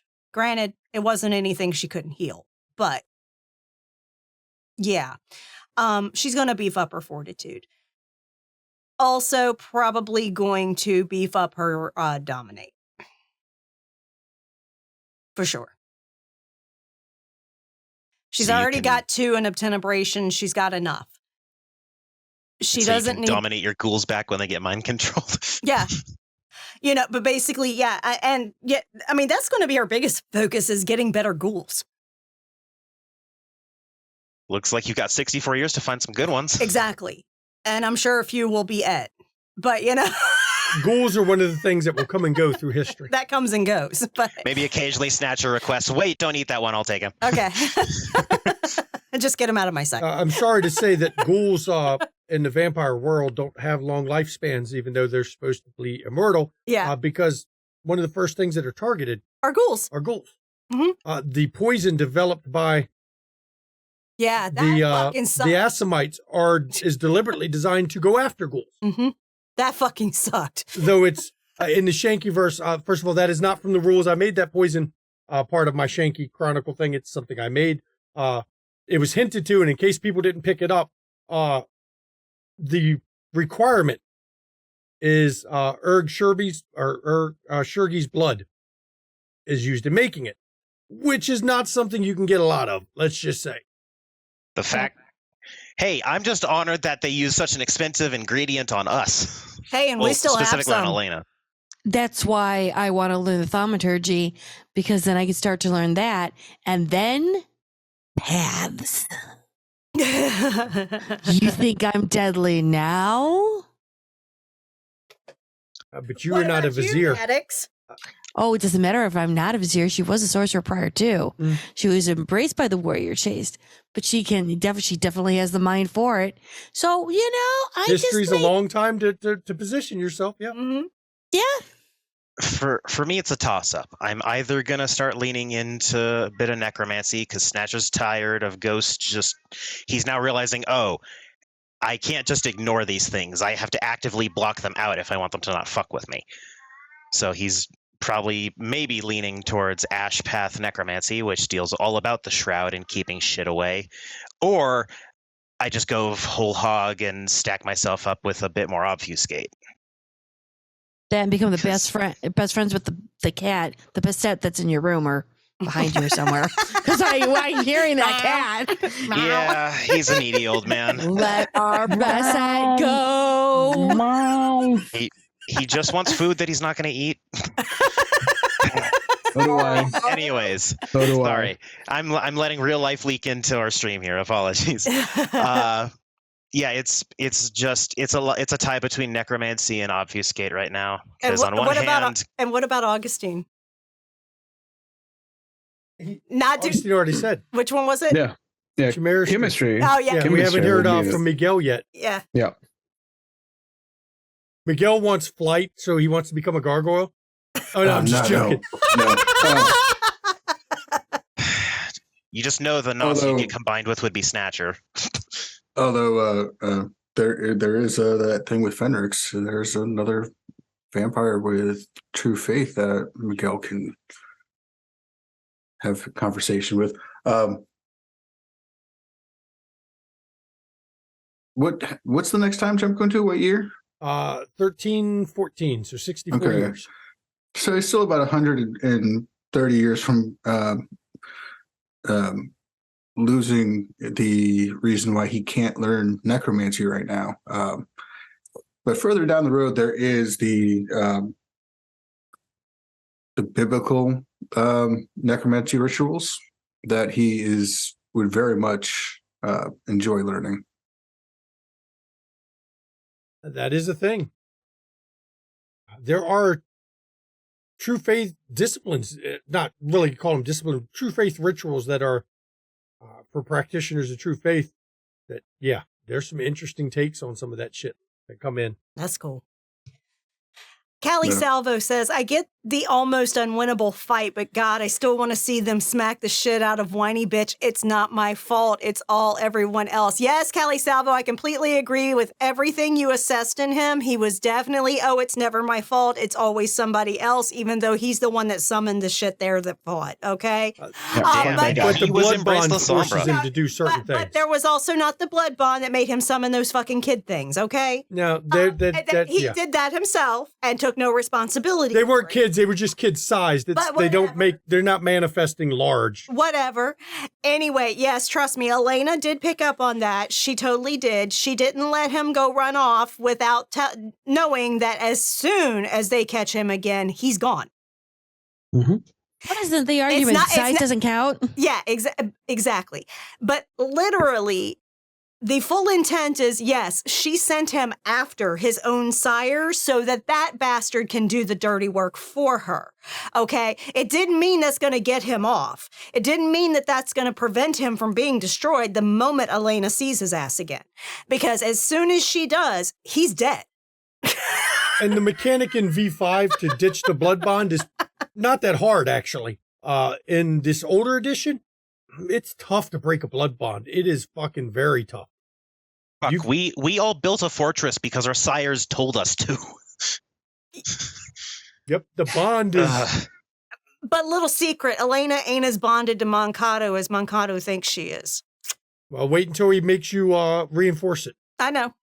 That's something I rarely use them on the players a lot, but there are consequences for events in the Transylvania Chronicles, because I warned people ahead of time. It can come up because you're not allowed to take unbondable for a reason. Nope. Failure of certain parts of the story where you failed to do what you were instructed to do or failed to do what was needed of you results in your sire showing up and forcing you to strengthen the bond again, which you can choose not to do, but consequences for that as well. You have just made an enemy of your own sire who normally has a lot more power than you do. Yeah. I don't think Peregrine would tell Fatima no to reinforcing a blood bond. Oh, I'm going to tell you, Elena would not. She would not say no. But generally, Elena doesn't go against what her sire directs. Right. But you see what I'm saying? There are chances that it will be reinforced because the blood bond in this edition is not like V5. It is fucking brutal at times. She's just going to do it her way. Why wouldn't Miguel take communion? Being knowing that Gwen has been underneath a blood bond for 500 years, then got embraced, put underneath another blood bond, she knows the score. She knows the game. She's got to wait that fucker out. So she's going to do everything her sire says, whether she agrees or not. Get that shit done. And it's and worse it's for one you, Gwen. more step away. It's worse for you, Gwen. Your blood is kept I know. in Alamut. I know. I'm aware. That's why she's not doing anything against the clan. Because they can hit you remotely. Yes, they can hit me remotely, but at the same time, I'm making sure that I am dedicated to my mission, the goal, and making sure that everyone else in that clan is okay. Hence why she's now probably going to Serena, Serrara, Sabu, blah, blah, blah, blah. Yeah. And trying to find where her clanmate is, because his mission is now in jeopardy, which put my mission in jeopardy. And we have to work together to fix that and correct it. Because I don't want my sire coming back to try and strengthen the bond. Exactly. No. That's the goal, is try to prevent that happening. So that's why we do what our sires instruct us to do.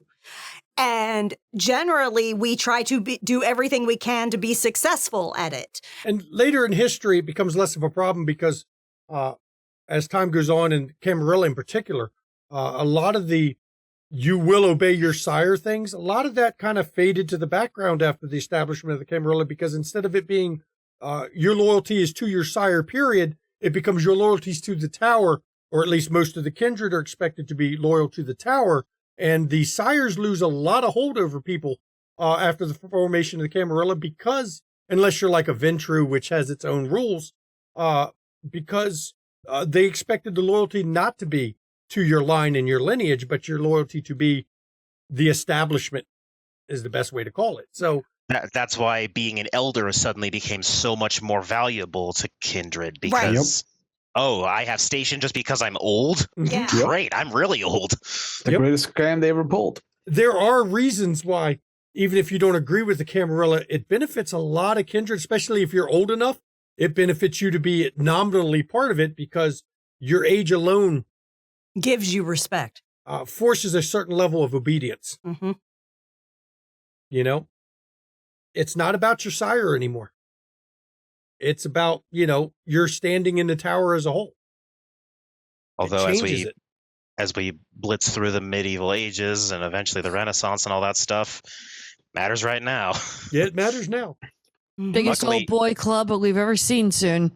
Luckily, my sire is literally a footnote in every source I could find about him. But- So One thing to note, you will be present at the Convention of Thorns. That alone will give you status in the Status. Camarilla that is hard to beat. Hard. to beat. Especially as you move forward the centuries. A lot of the kindred who were part of that don't make it. Surviving that, you're one of the ones that can say, I was there when this was formed, asshole. It's something a lot of the kindred can't say. So fuck, that's a merit in V5, isn't it? yes, Yes. it's a lore sheet. Lore sheet. Lore sheet, that's it. Yeah, Yeah. it's a lore sheet. Yep. Yep.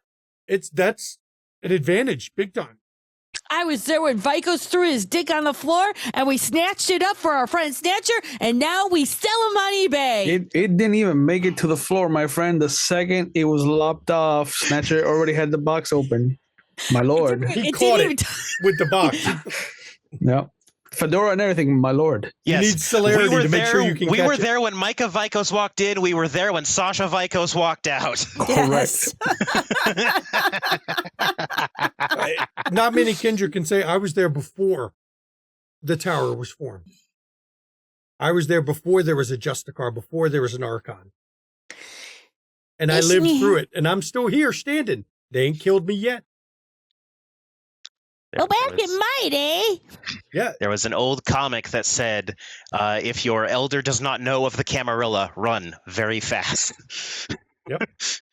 So that's going to be interesting to see how that plays out.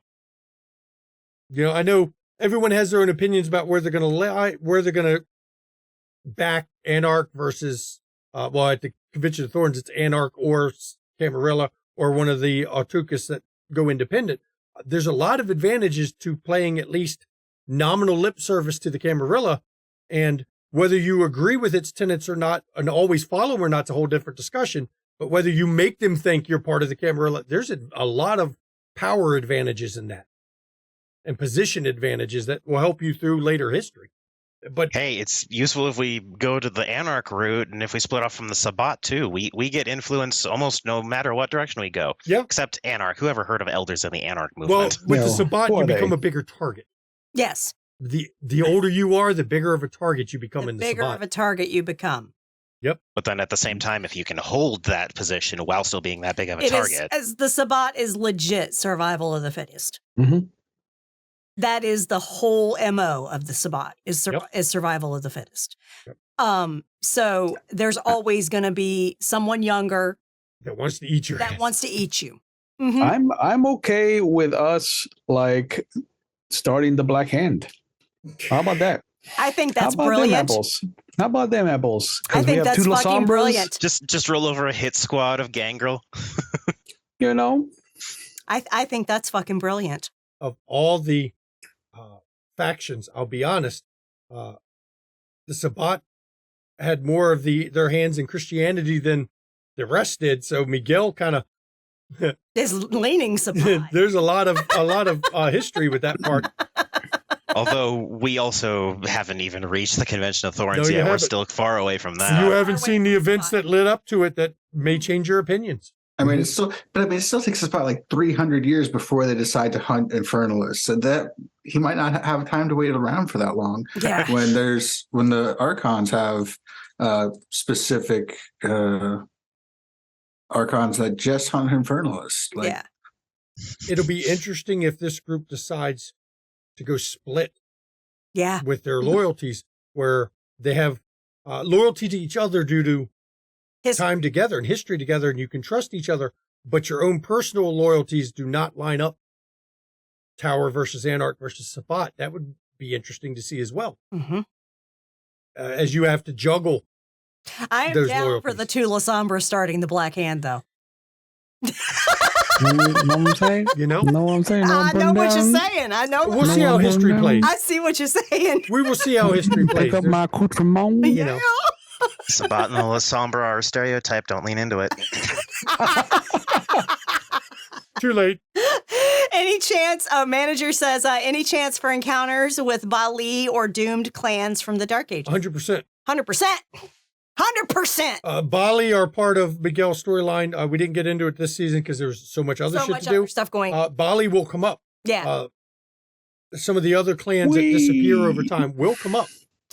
The only one I think that may not come up is the one that's like tied to like the British Isles and shit. That bloodline. It's not the Kissiad. I forget. Oh, the ones No. that are tied to No, the it's the to other the ones. Fae? the Kissiad's Kissiad tied to are- Fae, but they're the ones that like will wake up and read a book for 300 years and then go back to Right. That's what the Kissiad yeah. is, but that's not the one I'm talking about. There's actually a bloodline that is tied to like the British Isles. And they might come up depending on where you I- end up later in the yeah. Hmm. I know there's the one That like they literally can't travel outside of there or some shit. there's I one of don't the even know this. there's one of the Gangrel offshoot bloodlines that can't Yeah, it's a Literally gangrel can't bloodline. leave. Yeah. yeah. Oh, speaking of bloodlines, are we going to deal with the bullshit that is a true Bruja? Oh, yes. God. That will come up eventually. All right, folks. Ignore chronological order. It won't matter once we meet that thing. Nope. Ew. We're gonna be going all Ew, ew, over ew. time. It's gonna be timey-wimey bullshit. Yep. There won't be many because there never was many of them, There but never was many. it will come up. Yeah, and says So- one is, and manager says one is from Africa that uses spirit/ancestors for power. Yeah, there's a bloodline that does interesting. that too. There's also the one from the Mongol hordes. Yeah, that- Aren't the their own children of bloodline. Osiris also going to just fade out? They Or fade out are they- eventually. They fade okay, out. yeah, because I remembered reading through the book. I was like, oh, they're a yeah, they And were I'd never they were heard a of 'em. Ventru Yeah. bloodline. Mm-hmm.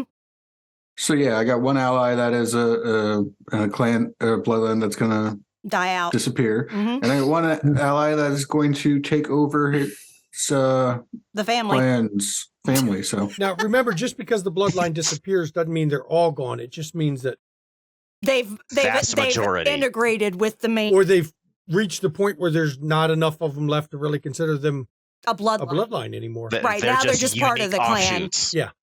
Yeah, now they're just part of. I the wouldn't clan. suddenly make them not have the powers their bloodline had, But they're just a member of their primary clan. right. But all that's left of them is them and maybe their direct line. And even those die off from time to time. And it just pretty much means, if you've got 5 in the world, don't believe the Cappadocians. There were a lot more Cappadocians than they admitted to. But if there's only 5 in the world, you're not really a bloodline anymore. You're just, Don't believe the Salubri. There's more than 7. Yeah, that too. Yep. Hey, don't worry. If we survive to the 1920s, we get to meet the Daughters of Cacophony. Yeah, Yeah. I love Daughters of Cacophony. I really considered playing one. I mean, there was thought the girl rules were wiped out, but they're not. Yeah. Nope. No, I just want Wiped out. Melopene. Give me Melopene. I will fuck people up in the mind. I will be happy. Thank you. Let me scream your brain apart. I am very restrictive about getting some of the powers that are specific to certain bloodlines. Yeah. There'll have to be real good reasons why you would have been able to get them. Not saying people can't, but When I eat that true bruja, I'm gonna get temporis. I'll tell you that right now. Do you have any celerity at all? Because if you do, you can't have temporis. You can't have temporis. It will tear you apart. can't Yep. have We those. don't- we Honestly, celerity's the better discipline. I know it is. I Yeah, know it celerity is fucking OP in the old version for real. Yeah. Like temporis is cool, but That's why I'm like, I'll just go with celerity, but I want Melopene because I want to yell in people's heads. Yeah, there's Distract people? Fantastic. I'll just throw my voice. It's fine. All right. The Daughters of So Cacophony are final great questions singers. from the table because we're at the 2-hour mark. It's about time to call it. Mm. oh, that went by so already. fast. Damn. Goes quick. Yeah, it does. Yeah, right. Yeah, I asked my burning question, I think. Who's ready to meet Tremere and Coratrix? Fuck no. Snatcher I wanna is. meet them. nope. Ready? There's never a ready. Oh, We you just get have out of to- it. You get out of it, Miguel, you bastard. You don't have to deal with that. We'll I just, see we'll what just have you to did grit our teeth there. and bear I it. see what you did there. Well, I have to deal with I know. a mother who's going through some weird transformation similar Yeah. to Shamir, so I got to deal with that. Yeah, so. yeah. We'll send you a postcard straight from the ballless lair. No, but I'm looking forward to eventually meeting Vlad himself. Tepesh. That will be interesting. Yeah, it's like, oh, you're another Tsamisi who doesn't make my skin crawl. Weird. There's so Weird. few Yeah. of you. Can I have your He's going autograph? to be interesting to play. I'm looking forward to that. I am tempted to bring a guest player in to play him. I just haven't decided Oh, if I'm going to do it and who I would have do it. Mm. yeah. Because there's Oh, a man, now we're season, getting guest one of the characters. seasons will feature that player a lot. Yeah, Because that character a lot. Vlad Tepes is prominent for a whole season. 'Cause it's a He's whole gonna be season my that you're boy. dealing with him. So I'm tempted to bring in a guest player. I have to think on it and decide if that's what I want to do. But I think it'd be interesting to have me not playing it. So does Dracula need a new bride? I'm just saying. It'd be interesting. You know, I hope Dracula, you get an Vlad, actor that... when you meet him, is immortal, but he uses seduction quite a bit. Yeah. He has no problems doing it. That's So it's fucking one of those I'm thinking of. We've got a few seasons before I bring him in, but I'm seriously contemplating bringing one of a guest He can in. get this corn dog. You know, it's just a question of whether I think we have somebody who could do it and would be able to join us for all the episodes that would Mhm. involve them. But Yeah. it's a thought. I do have one more question. Sure. What do you feel is the biggest change your character has gone through from the start of season 1 to now? So whether that be you just decided to develop the character in the break or in season 1 or in this season, what is the biggest, like, wow, that is so drastically different from where they started? I would say with Elena, between season 1 and season 2, she has started to catch up to where the world is now. because she had just woken up in season 1 after sleeping for a long fucking time. She slept off her bond is what she did. And so basically, she, in season 2, was getting more comfortable being herself in this new world. It took about 50 years for her to wrap her mind around, okay, this is the way things are going. This is, what is really happening. How am I going to leverage this and succeed? And that's where she is. And so there has been significant change. Certain core traits are the same in her from season to season because that's just who she is. But her ability to wrap her mind around the current political structure, the current religious structure, the components of rulership in this modern age is where I think that is like really like, wow, okay, so she's catching up quickly. And then my next thing is, where does she go from here? Because, okay, she's growing and developing an independent nation of Serbia. That is her goal right now. She knows that Serbia is under the thumb of Hungary, of the Hungarian Empire. She wants to get out from under that. So once she does that, where does she go? What does she do? Does she stay there? Does she rule it? Or does she go find other things that she can do that will entertain her? Because is she going to grow bored sitting on her ass and just, ruling a fucking free nation?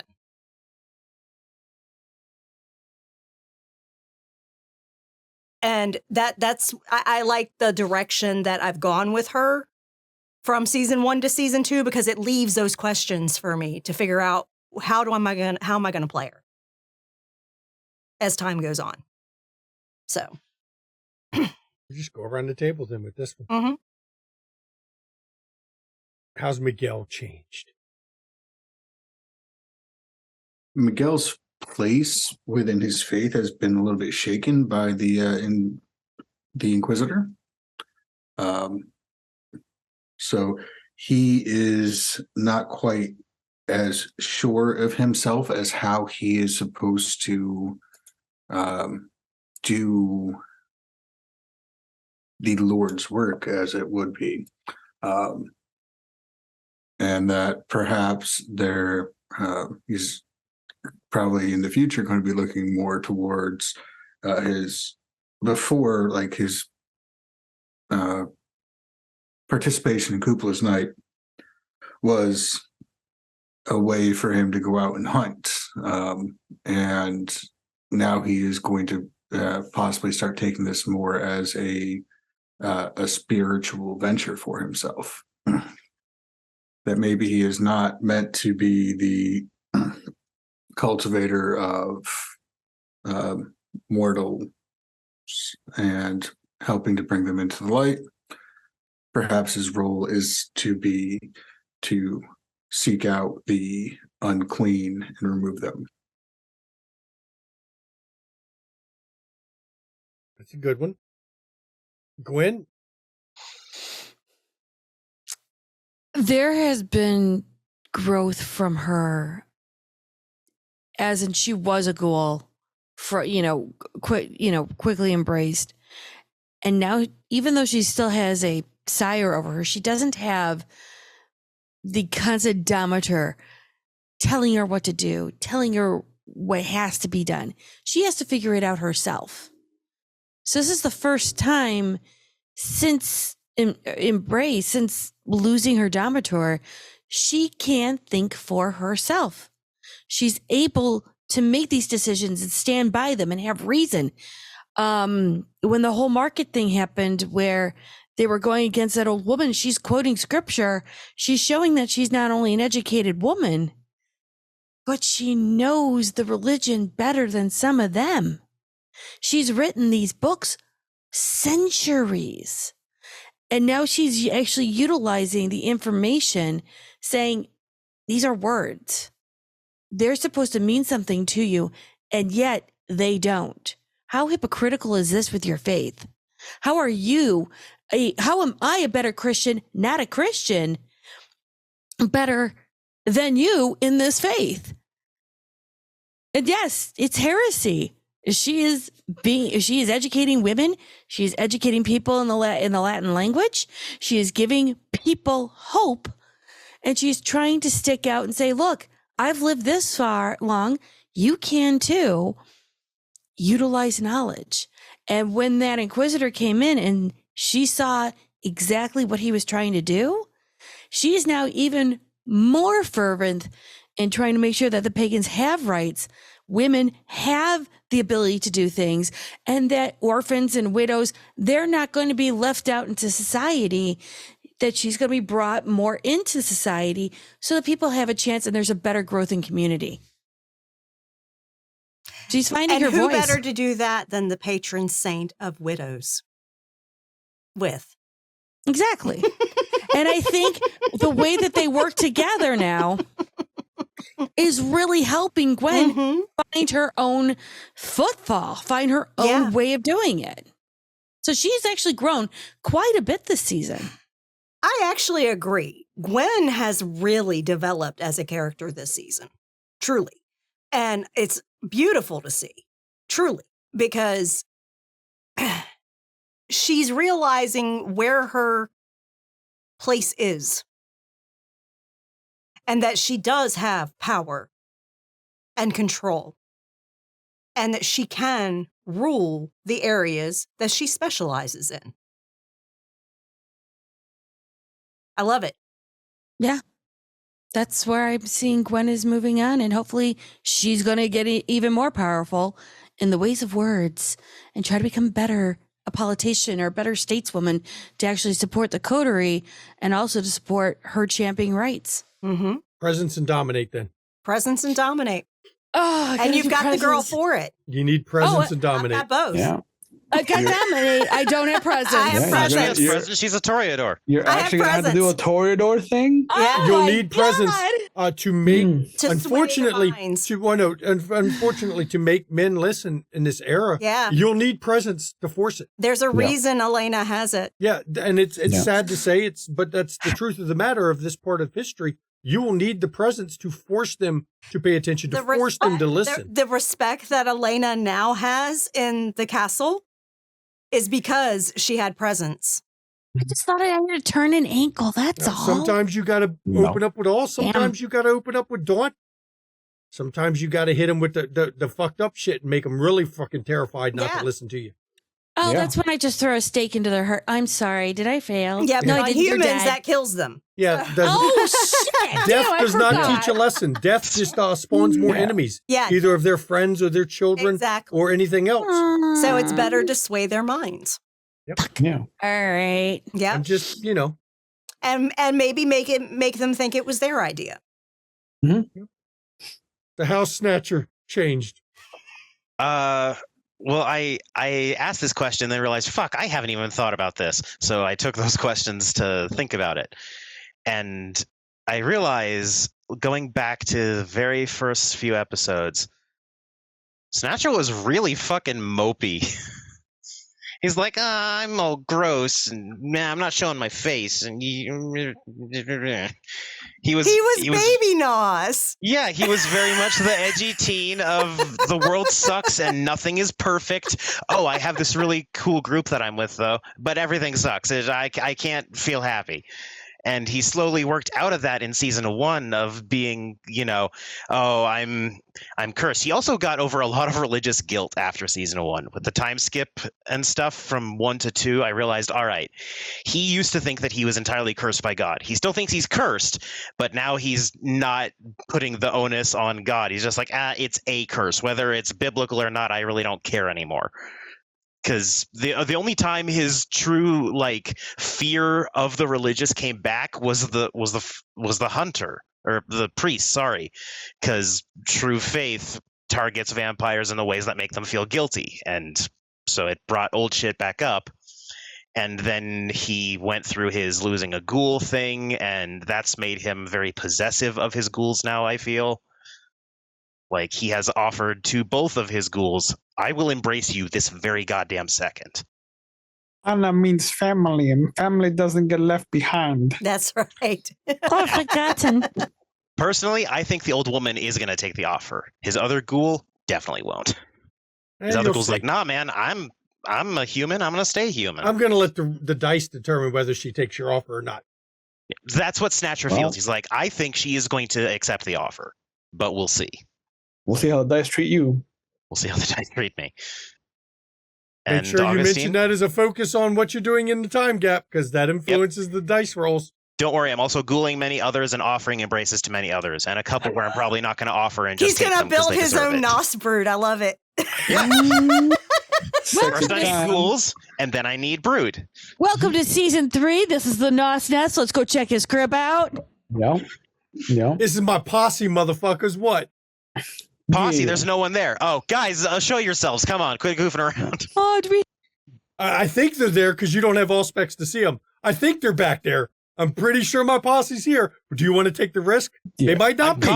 I'm confident enough I might have backup. Yeah, they We might roll not deep. be, but There's they one could of you be. that you can see. Yeah. Place your bets. Do you feel lucky, punk? Yeah. Do I have 5 Nos or 6 with me? Do you feel Yes, lucky? I'm not Yeah. that big for a 7th gen, but that still means that I'll have 6th and 8th, 8th and 9th gens down the line too. That will help me out. Yeah. That's a Yeah. lot of NOS. Snatcher, and the Obfuscate bunch. Yeah. Yeah. And blood bond all of them, just like the Tremere did. Nothing wrong can happen. Yeah. Nah, just rule with an iron fist and a velvet Start your glove. own pyramid. Yep. I think that I always go back to how I wanted to come into the game playing like a very Puss in Boots Toreador, and that one question during character creation has really propelled him in a completely different direction. And every episode, I think he changes and adapts, which has been the most fun to play because I'm just like, I know where I'm going, and then something happens. I'm like, I don't know where I'm going. But I know that like if I go Sabat or Cam and Snatcher goes the other way, that would break my heart. Oh, yeah.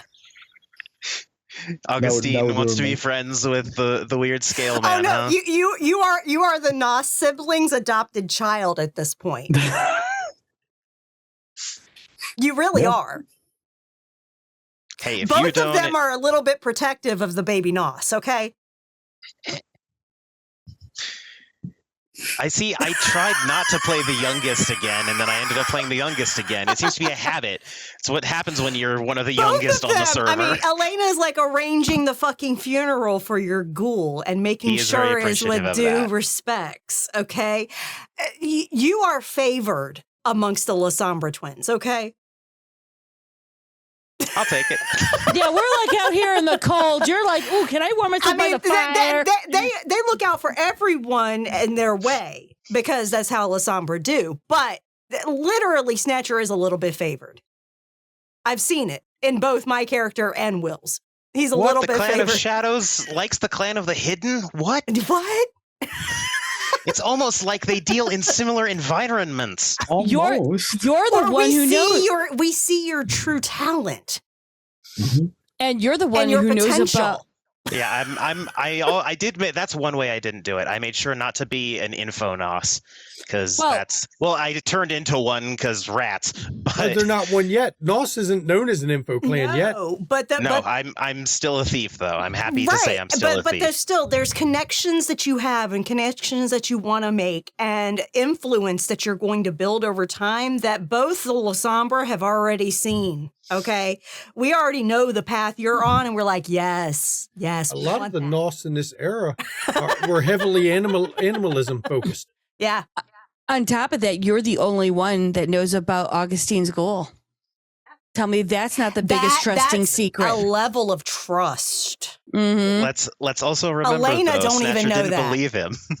Yes, but later on in the last scenes at the end, when you asked him, was it your son? And he said yes. And you're like, well, I didn't believe him in the beginning. But he told you the truth, and you're the only one that knows. And then he confirmed the truth when I asked him. Mm-hmm. Yeah. For now. It wasn't just, Oh, no, for now. I'm talking about for now. But he's got the biggest secret underneath his hat. Okay. Callie Salvo said, Mama, Will's daddy. Gwen's the eldest sibling.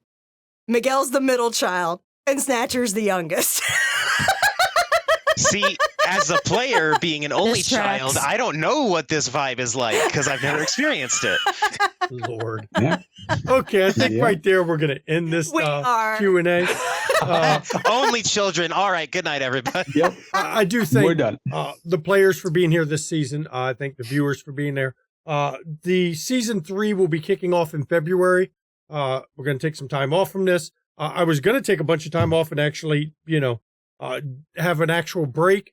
And then now I'm doing Old Gods on Fridays in January. And there's Changeling, which I may or may not be running the tech for because I'm still pushing Mama to do the tech so that I actually get a damn break.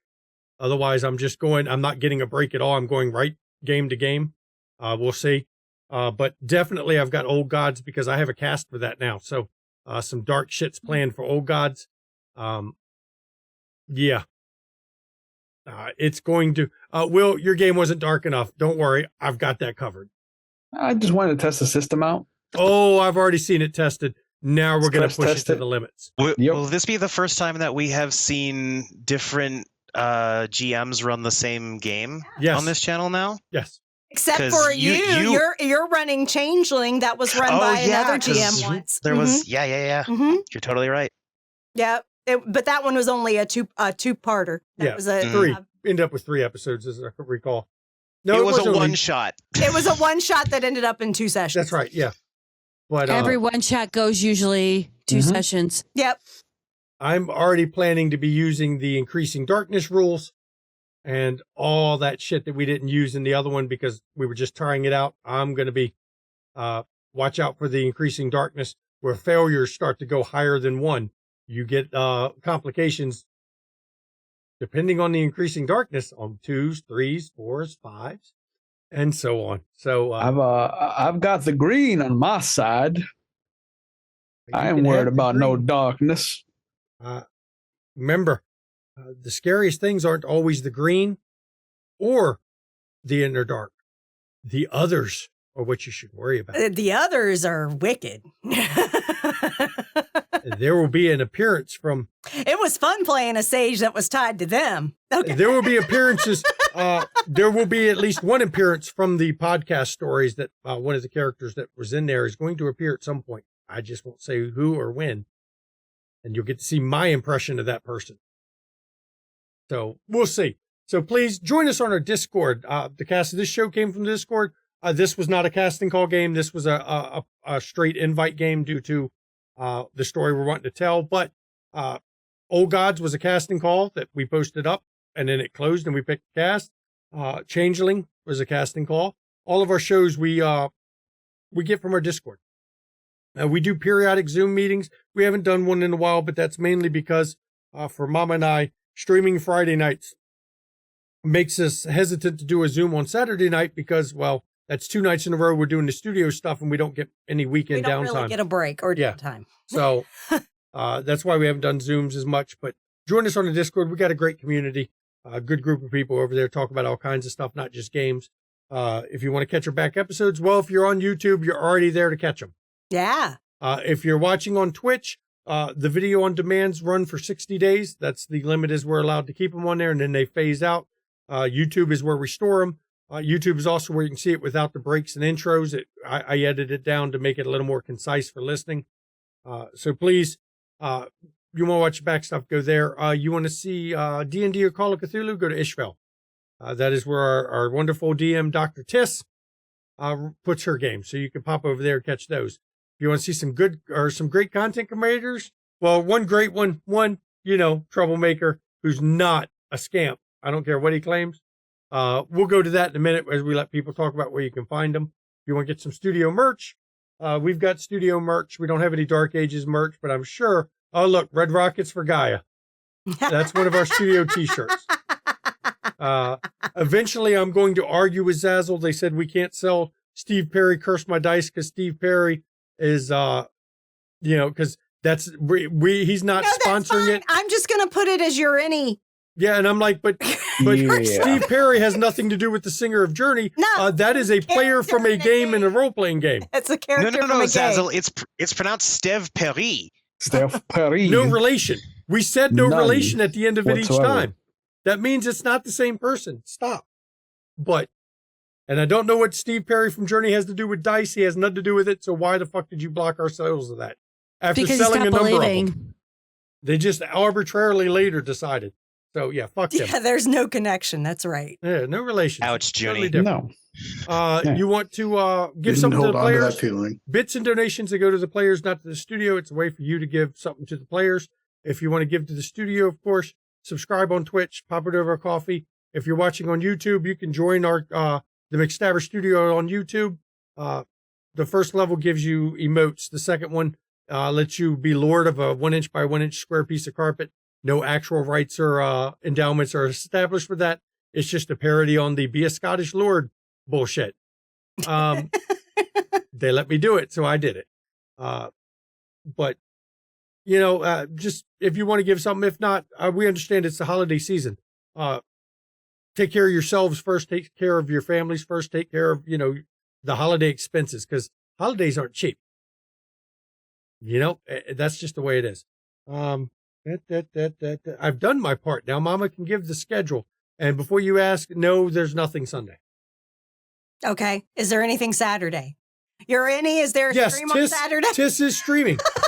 She's got enough players available. I remember her mentioning that. Okay, cool. All right.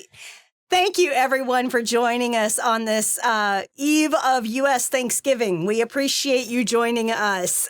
So coming up over the next week, Friday, there is no Kansas City stream. We are taking a week off so that folks can enjoy their holiday if they celebrate and have some downtime and enjoy their extended weekend if they get it.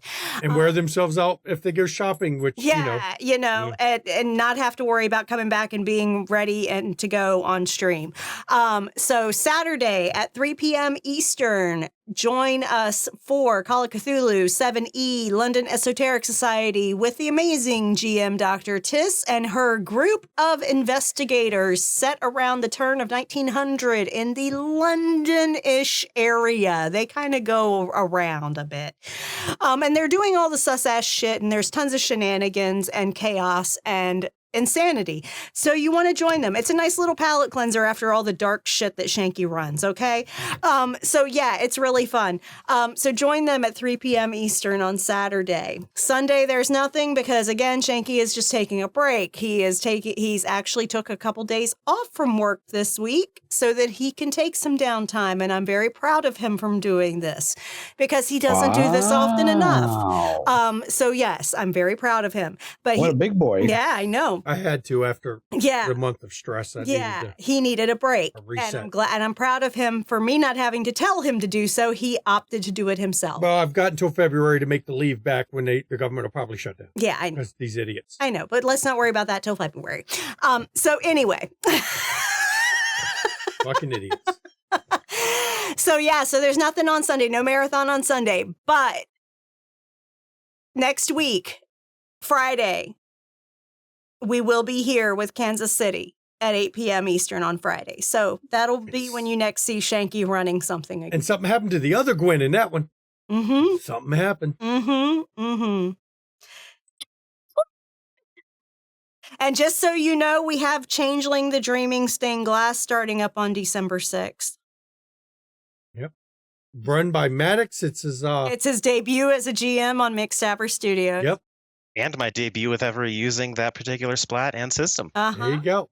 So and we have an amazing cast. Don't worry, we'll pop your cherry perfectly there, Snatcher. You'll be good. That cast can't possibly be full of dicks. Nope, not at all.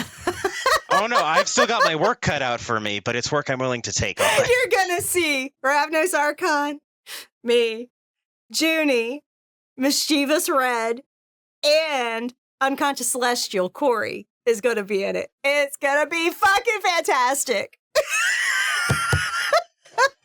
Yeah, have fun with that. I don't play Changeling, so Instead of I'd like to rage, it's I want a bully browbeat.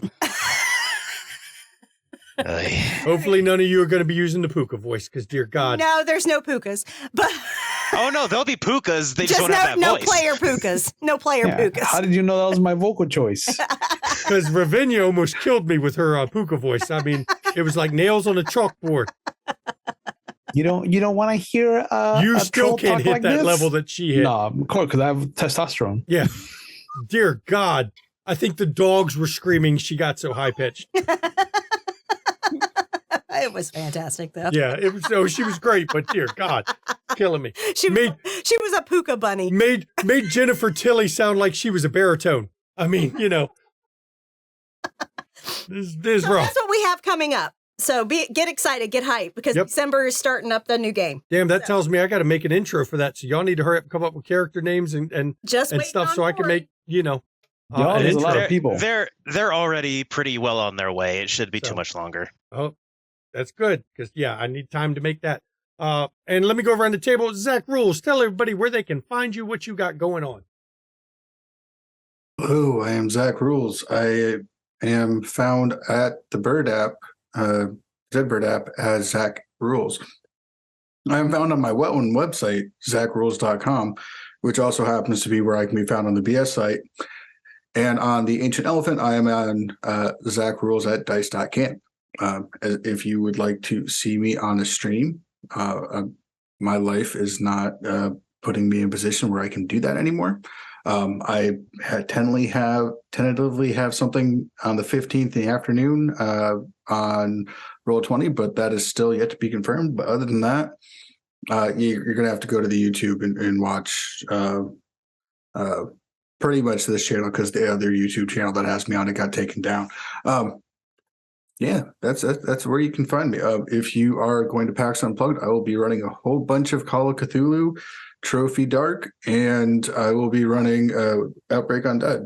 Wait, Roll20 had a bunch of their videos taken down. No, there was another channel that I used to be on. Oh which yeah, had, that one that imploded. Yeah. They went boom, and you can no longer find those videos except like on my website, because I still have the ability to access them for some reason. You just can't They find it on switched them YouTube. to private, where only those Yep. with the links or whatever. Yeah. Yep. That one went boom. I remember that now. Okay, Junie, what you got going on? Put your website, by the way, in the chat there, Zach. I am Judy Varnish. You can find me everywhere on the internet because I live there and it makes it easier to be accessed. I don't know why. It's just a thing. You can find me on the RPG table. You can find me here. You can find me on some Scamps channel playing 7th Sea. And you will also catch me on Roll Call playing DC by Night, where we are doing our part 2 of season finale this Sunday. And then I will return to a pumpkin until next year. And then I turn into something else. Yay, me. Hey, Maddox, tell people where they can't find you. Well, they're going to find you in Changeling, but where can they Yeah, not I find was you? about to say, I actually have something to pitch this time around. Hi, folks. I am the soon-to-be Changeling the Dreaming ST for McStabber Studios that comes up for early December. So tune into that. 8 Eastern, was it? Still? Okay, making sure. You guys know me in our time weeknight zones. streams are at 8 Eastern. Wednesdays at 8 Eastern. Yeah. Mhm. And that'll be fun. Come and check out what the changelings of Denver, Colorado, and greater surrounding metro area get up to. It's totally gonna start with a bang. So far, we have a Grump Troll,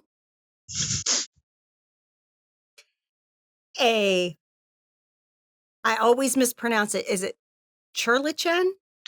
Cluricon. Cluricon, thank you. A Wilder Cluricon, a Wilder Issue. We have a red cap, but is it a Wilder red cap? We're still working on that. Okay. Childling red cap. Childling. This person with an innocent worldview is gonna beat the fuck out of you.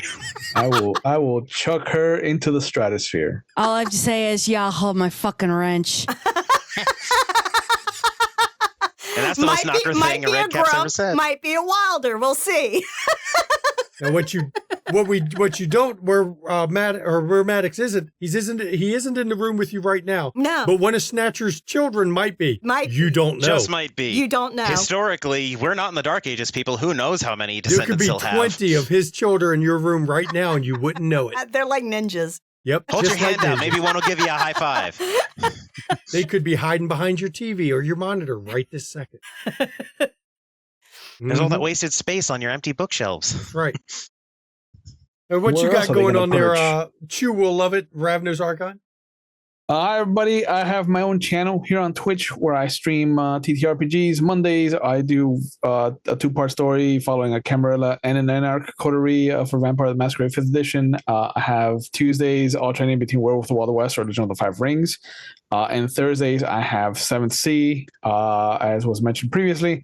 And I also am doing my own slower cook kind of smoker version of Old Gods of Appalachia, where it's just going to be a nice little pulled pork kind of story set in Abingdon, Virginia, 1909. So I'm really excited to finish off the session zeros and introduce the cast to everybody. But otherwise, you can find me here on Wednesdays, where I get to play a scamp of La Sombra, who is in no way, shape, or form going to start the Black Hand. And Who is absolutely going to team up with his older sister and start the Black Hand. You guys have an in with Clan Gangrel. You already got your recruits. Yeah, I know, right? Yeah, but yeah, you might find me playing a grump of a troll in that changeling game, and you might find me playing a rascally speaker in that Old Gods game. That's going to be really dark. So, it's going to be fucked up. I'm ready. I had a good idea on how to make it fucked up. We still don't know what your innie's going to be yet. I'm going to be pestering him about that when I get a chance. I get to play with Urini. Yeah. What a world. You got what an a time to be interesting alive cast there. I'm not going to lie. For those that aren't on our Discord, first of all, why aren't you on our Discord? That's the first question. But the cast is going to be Mischievous Red, Ford Fitch, Lanhee, Urini, Ravnos Archon, and Mama McStabber with me running it. So that's going to be interesting. And as always, everybody, when we end these streams, mental health. It's not a joke. It's not a laughing matter. Please take your mental health seriously and take the mental health of other people seriously. We're in the holiday season, and it's tough on people in the holiday season. And it's also the winter season where short daylight, seasonal affective disorder combos with the holiday season. It's rough on people. So please check in on those around you. Please make sure they're okay. And just reach out to them. And if you suffer from mental health issues like many of us do, first of all, I want you to know it's okay to not be okay. There's nothing wrong with admitting that. And I want you to reach out to your own support network. If you don't feel you have one, in chat, it's a list of numbers. You can call or text 24 hours a day, 7 days a week. There will be a professional on the other end of the line that will help you out. And if you're watching this on YouTube, or if you're not in the U.S., go to findahelpline.com. You can put in your country of origin and find out the helplines that you have in your country, because mental health is health, and it's a tough time of year. So I want people to take care of themselves, both mentally and physically. And I know Mama's about to comment on the physical side, because we're getting also into those other seasons. So I'm going to turn it over to my lovely wife for her to give her part of the outro. Yeah, so as someone who has mental health conditions and also deals with seasonal affective disorder, I'm going to tell you, when you feel like you are tired, fatigued, and need rest, rest. Seriously. This too shall pass, and you will have better energy other days. Physically, though, for real, Mama here is a nurse. I'm going to tell you right now is when we start to see an uptick in infectious disease outbreaks because of the holidays and people spending time in groups and stuff and sharing shit. And so you need to make sure you are vaccinated against flu. You need to make sure you are boosted or vaccinated against COVID. Both of those diseases send people to the hospital, put people on ventilators. You need to protect yourself and those that you love. Okay? You may still get the illnesses. That's how vaccines work. They reduce the symptoms and reduce transmission rates. So please get vaccinated. And if you are not feeling well, please get yourself checked. As soon as possible, do not delay. Because the quicker you catch either flu or COVID, the quicker you will recover. Said with love. And take care of yourself this holiday season. And I thank everyone for coming. Thank you to the cast for season 2. We'll see all but one of you for season 3. And for Miguel down there, take care of yourself while you're taking season or 2 off. Please. Take care of what you've got to take care of and your seat. Let us know if we can help in any way. And your seat will be here when you're ready. Mm-hmm. So you're not going too far. So thank you all. Good night, everybody. Good night, everyone.